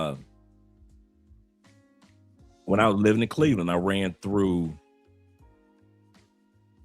4 friends. Yeah, 4 friends. All of them was fine too. Ooh, different flavors. It was one of them birds of a feather flock together finest type of groups. And once one opened up her mouth and said, "Hey, Andre with the wildness." Another one came knocking on the door. Another one let me hit it. And then the last one was the best one of all, better than my girlfriend was. That happened to me with 2 sisters at one point in time. One sister used to hear me in there on the other side of the room hitting her sister. Maybe a year later, here come my sister even knew. My sister knew before me. My sister was having a sleepover. Bunch of her lady friends. And I was coming over to help her with, anything that you needed, right? Anything that you needed. And I was going to leave anyway. She said, "Andre, you can stay?" I said, "You sure?" Because, y'all having ladies' night. She said, "You can stay as long as you don't smash so-and-so." You talking about old girl who I was in love with, sister? She said, "Andre, don't smash her." And I could see, because Candy pulled me in the bathroom. Candy said, "Andre, do not sleep with her." And she wasn't saying it like she got a disease or something like that. She was like, "Come on, that's your ex-girlfriend's sister." I'm like, now, I tell Candy this while we're still in the bathroom talking. "I ain't gonna mess with that woman, Candy. I ain't even thought about it. I ain't even know that she even wanted to be with your boy. I ain't think about that." Now, on the inside, so she want your boy to smash, huh? So Dre the Ripper is coming out while I'm talking to Candy. So on the outside, I'm playing innocent, like, "What? Not me, Candy, no." On the inside, I'm gonna tear that coochie up tonight. Man, I beat the brakes off that coochie. Now, if Candy wouldn't have opened up her big mouth, I wouldn't have never known that the sister wanted me to smash too. Because I was with her sister for like 2 years. But I would creep in the room and she would be on the other side of the bedroom, sleep. And I'd be busting in her, having a sister have orgasms. But I didn't think that right? Until Candy, years later, pulled me in the bathroom, was like, "Don't sleep with her, Andre. Like, she's a nice girl. Don't do that to her." I'm thinking to myself, "Candy, I ain't gonna sleep with her. You tripping. I ain't even thought about sleeping with her. So I could sleep with her, huh?" I walked out that bathroom like this. I beat the brakes off that coochie a few times. So yes, women do share. They do. They'll pretend like they don't want to, but I'm telling you, that girl code things is not what it's all cracked up to be. He said, "Andre, you got something, something on the top of your bald head, like lint." Do I? Hope I got it. Thanks, brother. Thank you very much. Oh, I did have a piece of lint on top of my head. I'm looking back at the other monitor. You're right. Thank you. Andre be like the SEAL Team 6. Afghanistan. Who said we were in Afghanistan? I know, right? Candy, like, don't sleep with her. I kid you not. Never in a million years did I think about it, right? Her sister was fine. Oh my God, what made the sex so good? I tell you what made it so good. She smelled just like her sister. Because me and her sister had broken up like months ago, and I was really kind of missing her sister. But you know, like when you miss somebody, and because her sister was my sister's best friend. So I was always seeing her anyway after we broke up. So you kind of play cordial. Hey, what's up, girl? You know when you're still in love, but you're trying to pretend like you ain't in love. Hey, what's up, girl? Hey, Dre, how you doing? I'm doing all right. So when I was making love to her sister, oh, I ain't gonna lie. I wasn't making love to her sister. I was making love to the original one through her sister. She smells and felt just like her sister. I was like, oh my God. And of course I didn't say nothing like that, but I kept hitting it because I'm like, if I can't hit the original, the sister no more, who I was still in love with, hitting the baby sis, I ain't got no problem with that either. I couldn't believe how, oh my God, they were just, because you know how sisters smell, they eat the same foods, they grew up in the same house, they share perfumes. Oh man, yeah. He said that girl code goes out the window when it comes to a man. Yep. Like fresh cinnamon buns, I know in a bakery smells the same. I know, right? I was like, I couldn't believe it. I spent more time just inhaling. Oh my God, she smelled like her sister.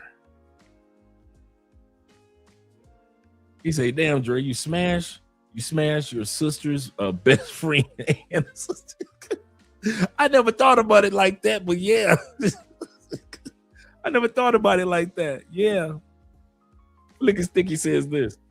He said, women ignore the script. He said the Bible verse, Isaiah chapter 4, verse 1, which we were talking about, states that in the time of distress, we said this, 7 women will take hold of one man, impressing the desire to be called by his name and remove their disgrace. And the disgrace in the Bible or shame in the Bible is, hey, sexy boo, how's your day?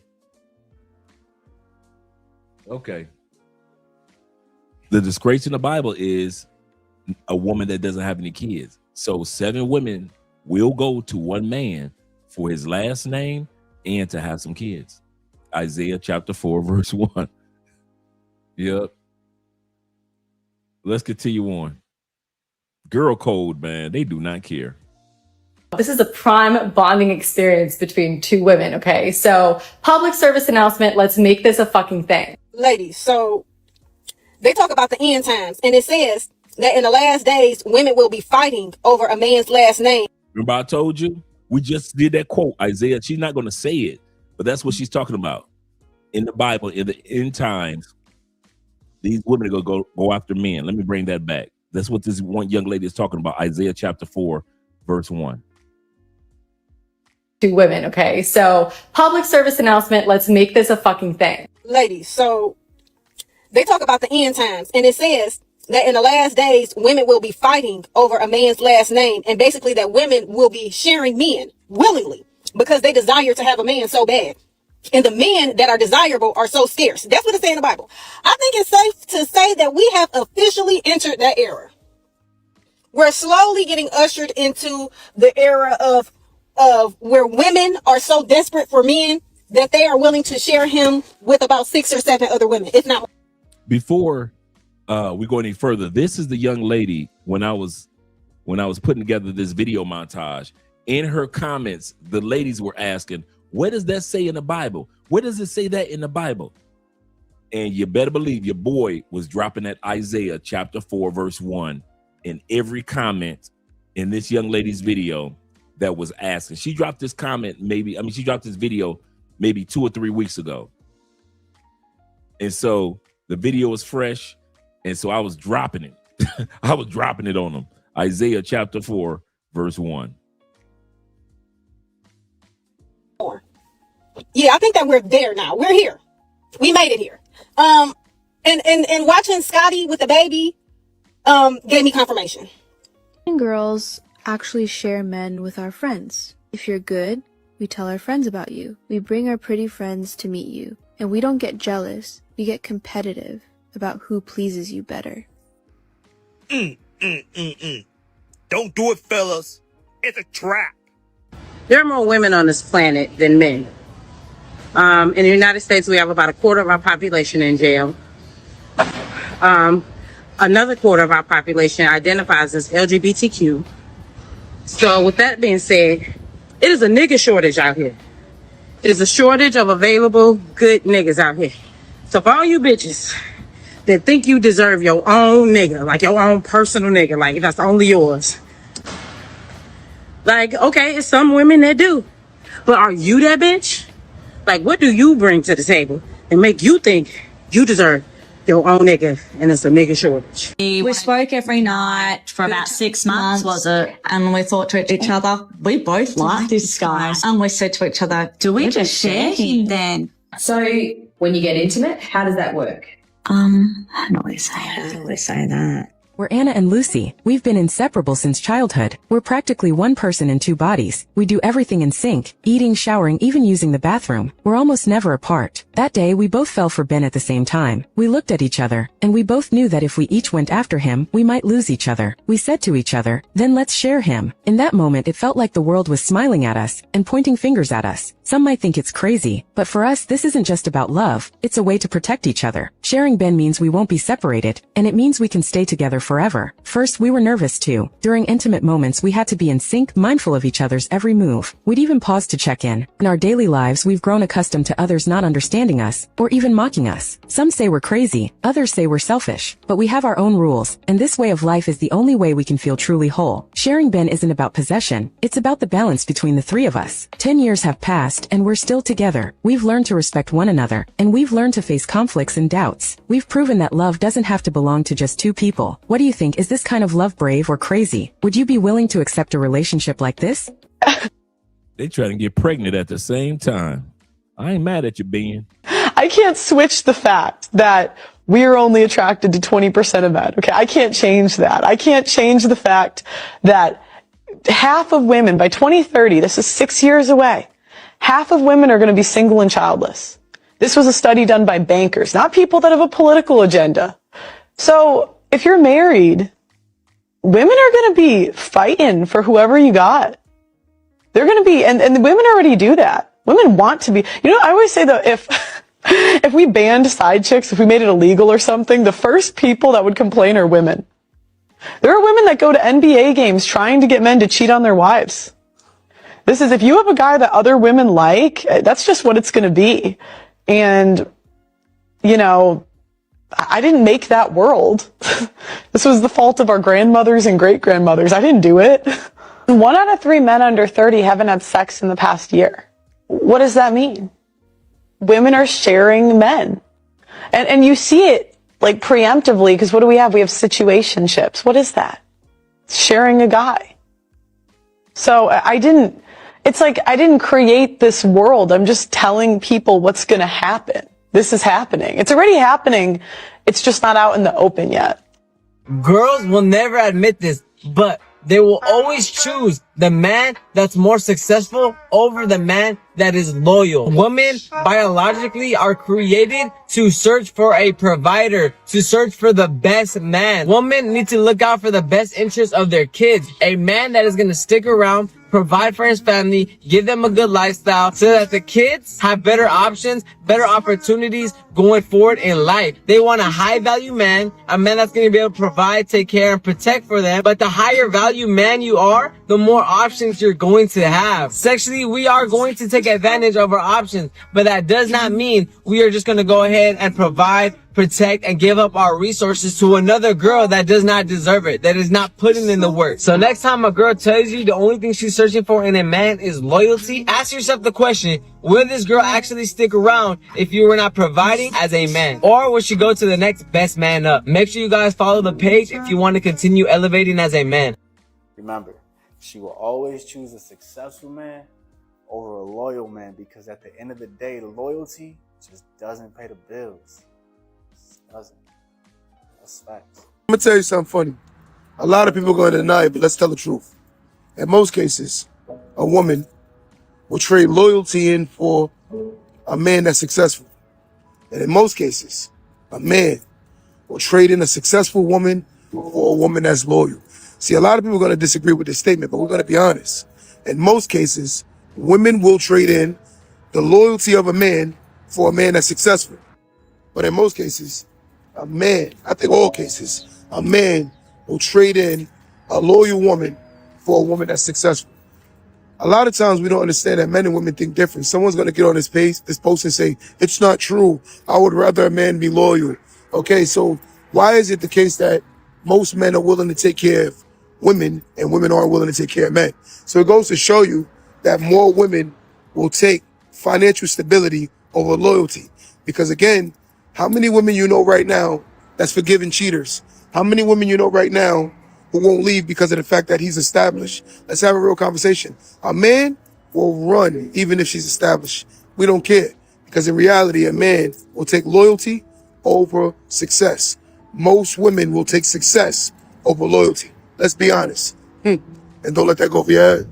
This point, because in most situations, especially for the strong, woman, when you give them this ultimatum, this or that, when you ask, would you deal with me having sex or a person that you're dating having sex with another person, or would you prefer that person to provide for the other person? Which one would you prefer? Sex, probably. Right. Because nobody wants to be able to say like, hey, Tony, he just bought me he just paid for he just took me on this and and guess what? I didn't even open my knees. That right there that a female finds out, it's like, hold on. What? You took her to Jamaica with you? He made a good point. Cam's point was this.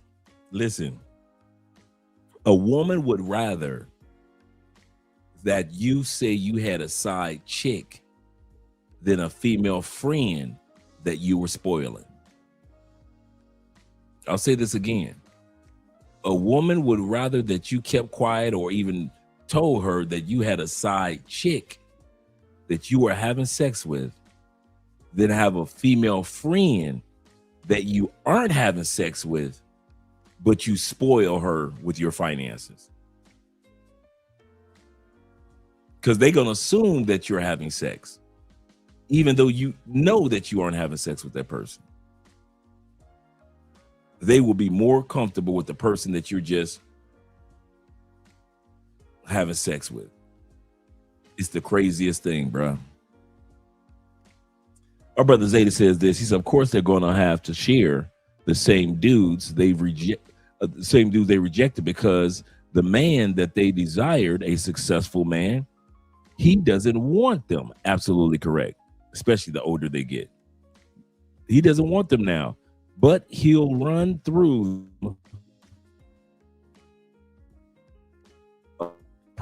Yeah, all right. Absolutely correct. Oh, that's crazy. And y'all just having it, like, that's your friend? That's crazy. Okay, so is polygamy really just a sexual thing? Like, how do you feel being the woman that's like, yeah, you can have another wife? So, my opinion, it's sexual for the man mostly, I feel like. Yeah? It's more beneficial for the female because she gets a helpmate around the house. Mhm. Like, she gets somebody to help, clean, somebody to help take care of the kids. She gets somebody to take care of him when she don't feel like it. She can hang with her girls.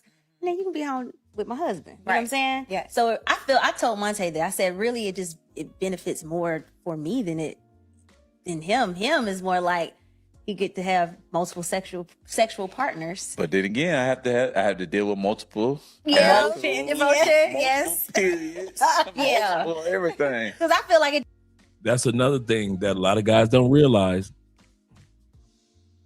For all you guys that like multiple women, you do gonna have to deal with multiple attitudes, multiple periods, multiple issues. One may have an issue where she can't see, she wear thick glasses.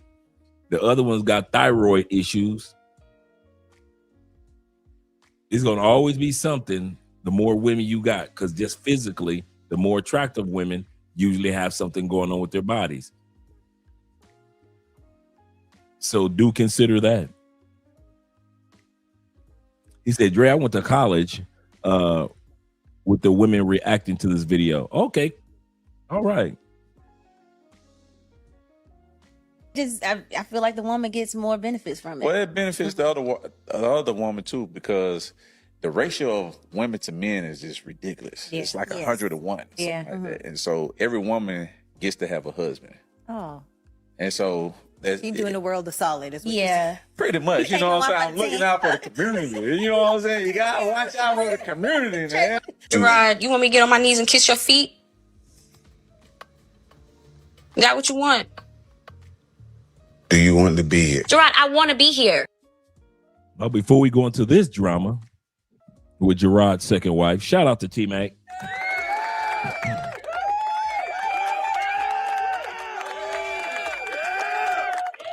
And thank you guys. Yes, show your brother some love. We got a great topic for tonight. And if you believe that this topic is showing you some love, support the channel by way of Cash App, PayPal, Bitcoin, up in the corner, comments, yes, sir, and super chats. Appreciate you, gentlemen. Appreciate you also, T-Mac, with the $10 love. Show some love to your boy. This is going to be good. I think we are. Now, these are the two wives. This is first wife, and this is second wife. Second wife is pissed. Things aren't working out. And a lot of times we don't think about that. I got a female colleague that she's the woman that has 3 boyfriends. She's got 3 guys. I don't know how these dudes simp like that, but she's got 3 guys, and it's been like that for a few years. And she says that it's a breakup is not easy because it impacts the other 2 guys as well. She said, if I get in an argument with one of the guys, it impacts my energy for the other 2 guys. She said, if I get in an argument with 2 guys, it impacts so a lot of times we don't think about that. We just think about the bedroom part or the being in public part when it comes to dating women in no matter what country, dating more than one woman. But I'm telling you, there's a headache side to that as well, because you know that you're dealing with women that have attitudes. No matter where you go, you got more than one woman, then you're going to have to deal with more than one type of energy in the house. So we got my boy Jared on the reality show. Flicky Sticky said this. He said, when I'm consoling women in my private practice, I often use self-centered techniques because most women are narcissists. Sad, but true. Even though they accuse us of that. Let's hear what's going on right here. Once again, this is the first wife. And then you can look in the eyes of the second wife. She is pissed. Are in a moment right now where we just need cool heads. Gerard and Kayla have such strong personalities. And when they feel like they're not being heard, they just stop listening. So the main wife is in the middle of the argument between the second wife and the guy, Gerard. Me and Vanessa had a conversation yesterday, and we both agreed that I will work on being over here more. And I don't feel like that's enough. Ain't good enough for you when it come to Kay? I will never be good enough for you. All you do is tell me I'm this and I'm that, and you're not doing this right, and you're not doing that right. Like I'm just some small ass piece of crumb in the corner that just has to be told that she just ain't all the time.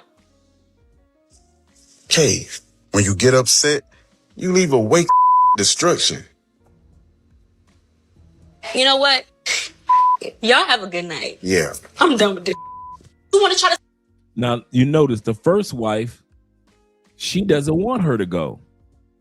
The first wife, if you look at the reactions of the first wife, she said everybody needs to calm down. Cooler heads will prevail.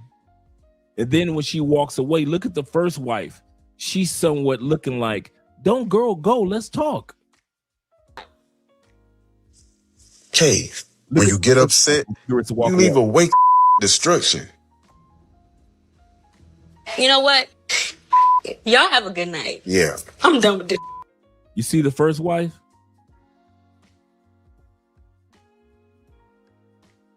All he's doing is pissing off both women. But how he keeps them in control is how he's handling it. Non-emotional, nonchalant. He's doing it textbook how it's supposed to be done.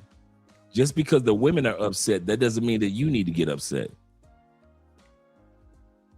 You want to try to sit here and make it seem like everything is my fault, and you know damn well it ain't. You know damn well it ain't. We not about to do that. I don't understand why you. You see the the first wife, like, I am so tired of this. This is not what I signed up for.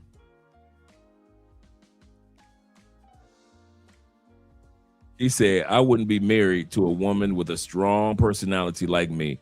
F that. Right, me too. I'm the same way. I would have never done that. He said, never let her dictate your emotions. So true, African Wolf. She looking like she tired. It's kind of funny. The first wife looks like she tired of her husband and the second wife. The second wife seems like she's yelling because she's still in love. You know, a lot of women yell and get mad, upset, and emotional because they love you so much. Yep. Can't do it. Can't do it. Don't even go there, Gerard. I don't need you to walk me out. I don't want to you got to say. Because you really want to try to make it seem like, oh, yeah, Kay, you really ain't. And you know I accepted you even though you ain't. That's what you want to say on this camera? Do that, get the off of me. Because you don't give a about me. Only thing you trying to do right now is make me look like and y'all look like the hierarchy of this. You trying to make me look like, yeah, this is the little piece of trash that I got out of the trash and saved or whatever. I dusted off and cleaned it up and I let her sit beside my trophy. That's what you trying to do. You trying to make yourself seem like you the bigger man, like you fixed everything, but you did it. Polygamy is a rich man's game. Period. End of story. You cannot have multiple wives if you do not have multiple bags. It's just facts. I'm not getting up in line. It's just facts. Let me break the budget down so you don't think that I'm capping. This is the budget. Wife number 1.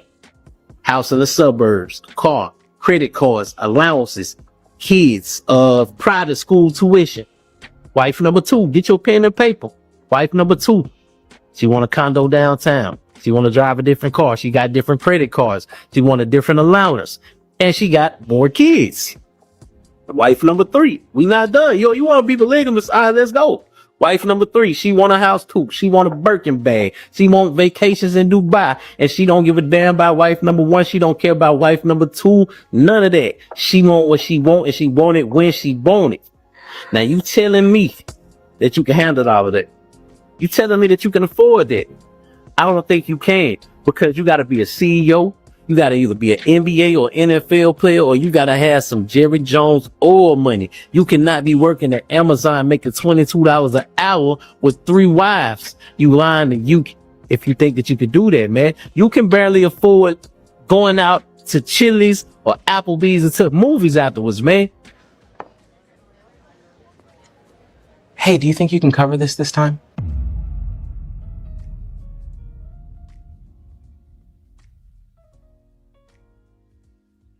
See, that's what's wrong with niggas these days. Y'all always over sexualize and thinking about fucking all this extra shit, bro. It's not about that, bro.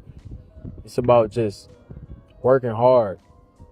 If y'all start get y'all mind out of the gutter and get y'all mind out of sex and all this other shit, y'all be more successful, bro. Girls like successful niggas. They don't like niggas that's chasing coochie all the fucking time.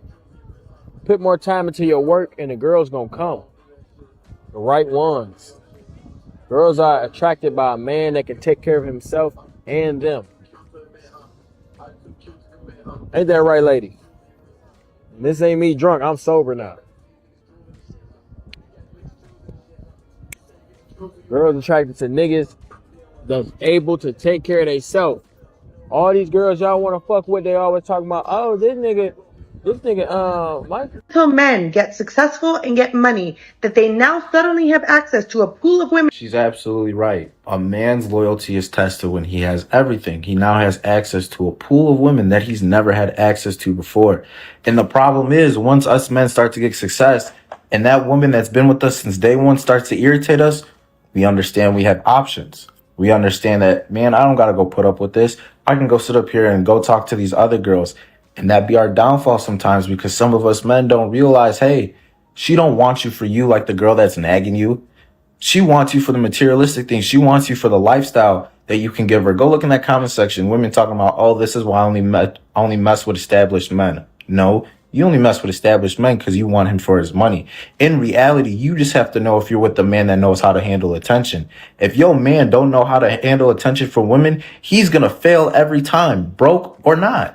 Here's why women want you when it's too late. A lot of women have a backwards mating strategy of picking the man at the finish line and neglecting the man who's just starting off. A lot of men that do become successful started unsuccessful, but a lot of women overlook these men who are building and they go straight to the finish line to go wait on the winner. Well, baby, the guy who is the winner is going to have his pickings with women. He's not going to be loyal to you. But for a guy who is going through the rope trying to figure it out, that's the best time to latch onto his side. So when he does become successful, he picks you. Men don't let go of women that supported us through thick and thin because we appreciate that loyalty and that honesty. So a woman, they go pick a man at the finish line and wonder why the man at the finish line, they want to sleep around because they're at the finish line. You'd be amazed at how many women would not be willing to accept men who are blue collar, even if they made more money. What? Brother, this goes deep. So at the Is it about the money or is it about the look? It's about how her friends will perceive her. It's about how her friends will perceive her man. It all comes back home. Ladies, say this shit ain't so. Say it ain't so. Somebody come in here and say this shit ain't so. So ladies, please. I'm a single Dina.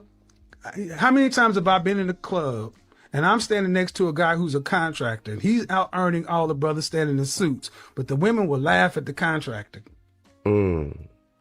And in the black community, I tell women, if you want a good man, the majority of men making over six figures got a truck.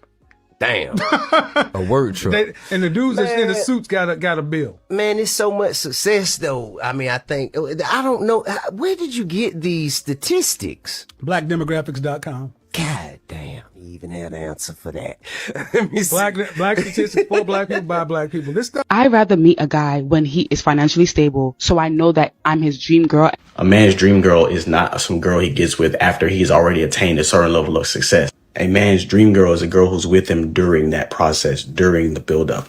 As men, we experience the most disrespect, the most disloyalty during the building stages. There is no greater test to see if a girl is really for you in your life if she has not gone through that building stage with you. If you meet him after he's already gained success and you are above average attractiveness, he likely just views you as arm candy, an accessory to go along with the other nice things he was not able to afford before he gained success. Okay, that's it. I got it. The final nugget is, and I'm just being honest with you. I've gotten to this point, so I'm gonna be real with you. If I don't meet the type of woman that I want before I get like real blown successful like with the money like I want, I might just play the game for the rest of my life. And when we play the game, a lot of times it's gonna be at y'all expense. I'm just being honest. Like, men are getting tired of, I have to get rich, super successful, have this, have everything laid out, and then some woman comes into my life. Versus a woman that wants to help build the thing with me or be around and support me while I build it. If you are not going to fuck with me while I'm on my way up, I'm not going to want to fuck with you while I'm up there. Thanks. So ladies, I'm not telling you got to do nothing. I'm not telling anybody to change their standards. If you want to label it that, oh, I got my standards, cool. I'm just telling you where a lot of men are getting. Now, you got a lot of suckers, you got a lot of simps, so a lot of y'all might still make it. But what I'm telling you is a lot of men are getting to a point where it's like, if I cannot build it with you, I'm not changing your family tree just because you got some good vagina. I'm sorry.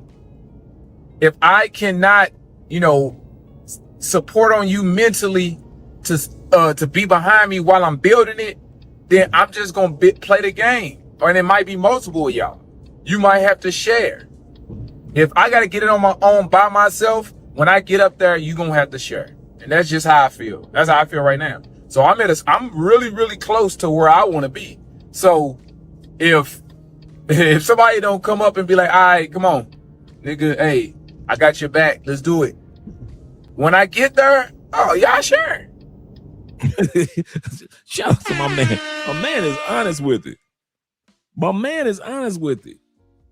He said, if y'all don't want to be with me on the uphill climb, when I get to the top of this mountain, y'all sharing in the celebration. It is not going to be a one-woman party. It's going to be a whole harem of y'all celebrating with me at the top of the mountain. Can't be mad at the man. You cannot be mad at the man. And that's true, because a lot of men are tired of these women saying, I'll meet you at the top. I'll meet you at the other side of the finish line. I'll meet you when you get it done. You go ahead, baby. I love a man with ambition. You go ahead. I'll meet you on the other side. They've even convinced men to even believe in this.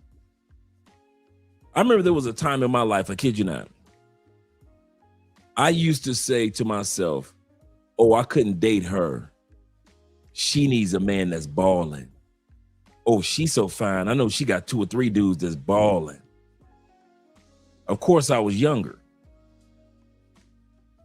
In other words, these women have, even during my young years, have convinced many of us men to psychologically psych ourselves out before the woman has even spoken one word to us. We've psyched ourselves out. She's so fine. I don't make enough money, so she ain't gonna want to be with me. We psych ourselves out. And so the truth is now, today, fast forward, we all realize that that's not true. That's not true at all. You see some of the finest chicks with some of the brokest dudes. And so my brother is right. If you don't want to be with him on the uphill climb, don't be mad if he don't talk to you once he get there. When I was broke, y'all didn't want me. Now I'm hot, y'all all on me. When I was broke, y'all didn't want me.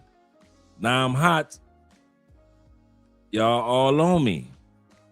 Mike Jones.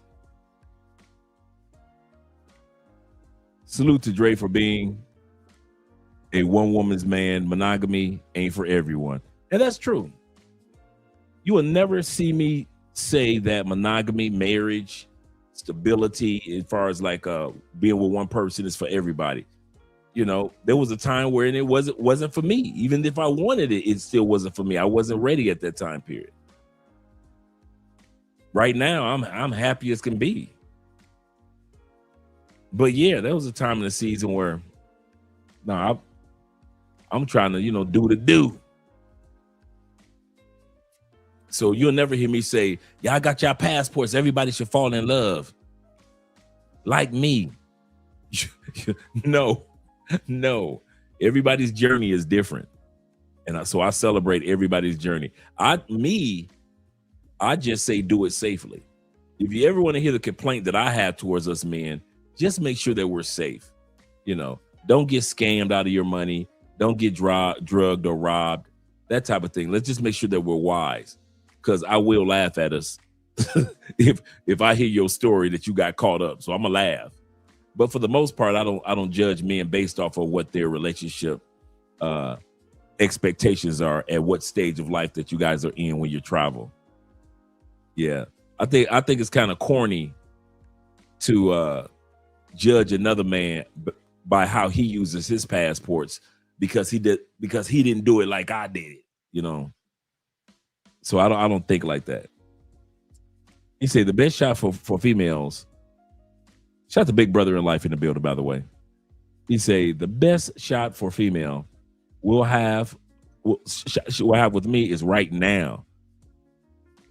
Because once I'm up, she on, or she can't get none, or she gone, or she done, or she ain't gonna be the only one. He said, yep, I feel the same heck. I feel the same heck. He said, I might not even mess with them when I get to the top. That's how a lot of guys feel. Like there's a whole group of women, like you feel like, okay, I'm gonna get my money right, get focused. If the American women ain't haven't convinced me to stay in America, once I get my money right, I'm out of here. Let's be honest.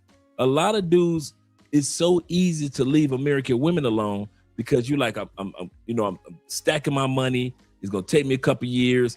When my son or my daughter gets older, I'm leaving the country permanently. And if I haven't come across a sister in the States that made me want to leave, I'm out. A lot of dudes are leaving because they haven't come across the sister or the young lady in the States that made them feel encouraged to want to stay. In other words, don't wait until I got my money right to leave. Then all of a sudden you ladies want to come and talk about I love you. It's too late now. It is too late. Shout out to my brother Slim. He said just hopping off the work grind. Salute to the chat. Salute to you as well, brother. Salute to you as well. Big brother says the best shot for a female has with me is right now, because once I'm up, she ain't getting nothing but a hard D and a hard time. I'm choosing fee going up. Yes, sir. The fees are going up. Yesterday's prices aren't today's prices. Slim said this.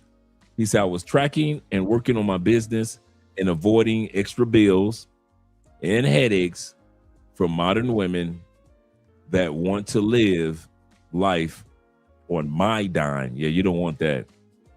You do not want that. Zeta says, yep. He said, my mind is outside the States. Now these women have missed. Yeah, now that these women have missed their chance with me. They should have never let me leave the state. That's a fact. I feel the same way. It's too late now. It's too late now. And y'all can say I'm wrong, but I ain't gonna go into the man in his prime, women. I'm not gonna get into that conversation because I don't feel like debating with y'all. That could be a whole separate video. But I'm just saying, ladies, I'm telling you, take heed of the situation and adjust. Men want feminine women with low perception, lower body count, and the perception of it, whatever that means. And a woman that knows how to support his dreams, speak life into him. You don't have to listen to me. Who am I? But I'm just telling you, I see this a lot. This is just happening on a major scale, but I see this a lot. And I'm telling you, that has something to do with it. That's it. All right, we'll make another video. All right. All right. Where are we meeting the men?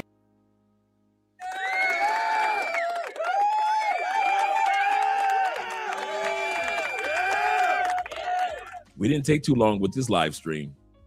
The other day we were 6 hours. But shout out to you guys, man, for being here for 2.5 hours with your boy. And I just want to encourage you guys to let you guys know everything that you're seeing is actually happening. Women are realizing they're going to have to share if they want a good man like you guys. And the better man that you are, the more you improve on yourself, your health, your network, your income, your physique, your appearance. A lot of women are willing to share to have a quality guy like you guys are. So continue, like my brother Zeta, is like my brother Slim. Continue to focus on improving yourself and watch the women come a running. Watch the women come a running. Shout out to you guys for tonight. We got 61 in the building. Feel like I'm ending the live stream a little early, but we got a great show for tomorrow. So we'll be here enjoying ourselves with a longer stream mañana. Let's get some outro videos. We'll do a couple outro videos tonight.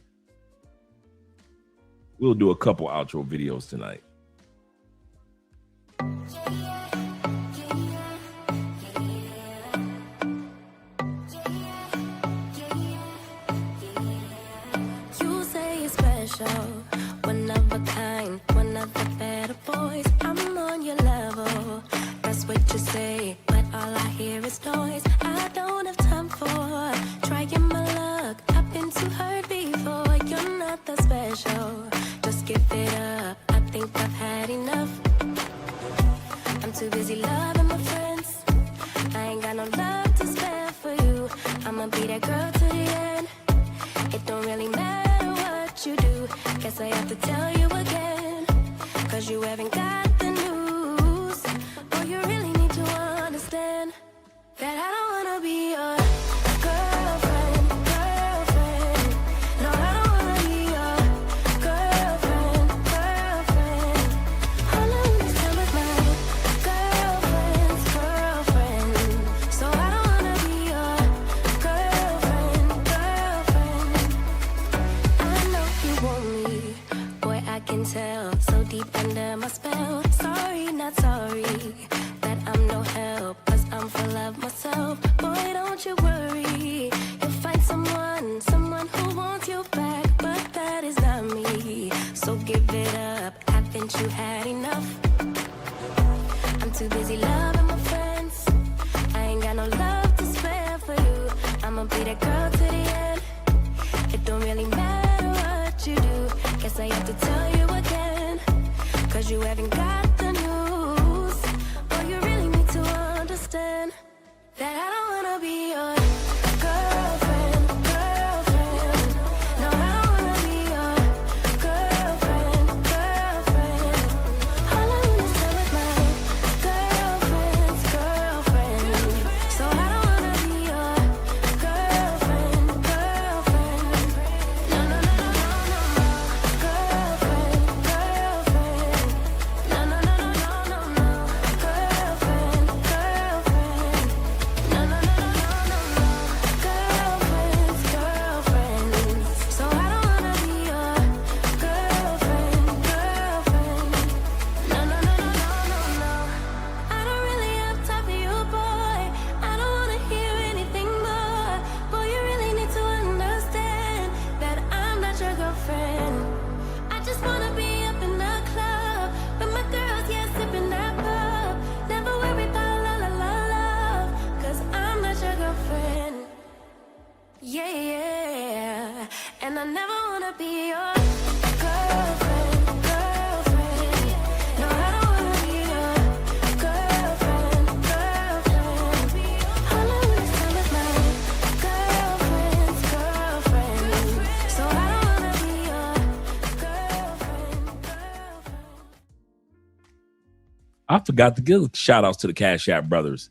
Shout out to my brother Aiken with the $10 love over on Cash App, as well as my brother T-Mac with the $10 love over on Cash App. Let's get ready. Oh, with the $5 love over on Cash App. Aiken, shout out to you, brother.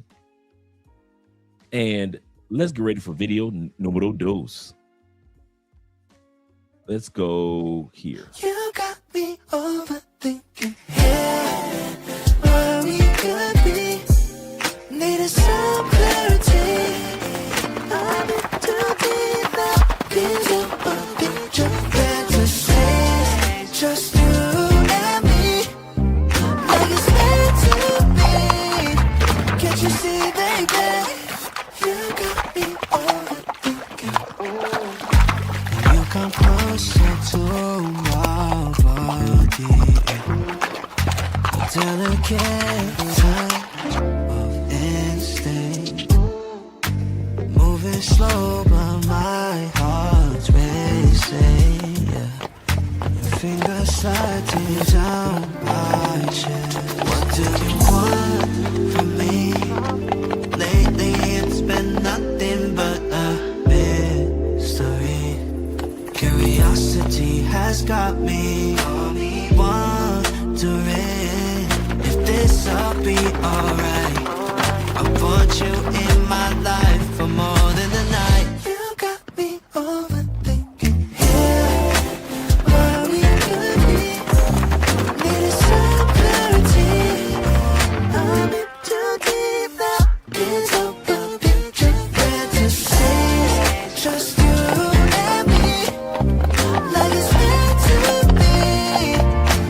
I don't see what you see.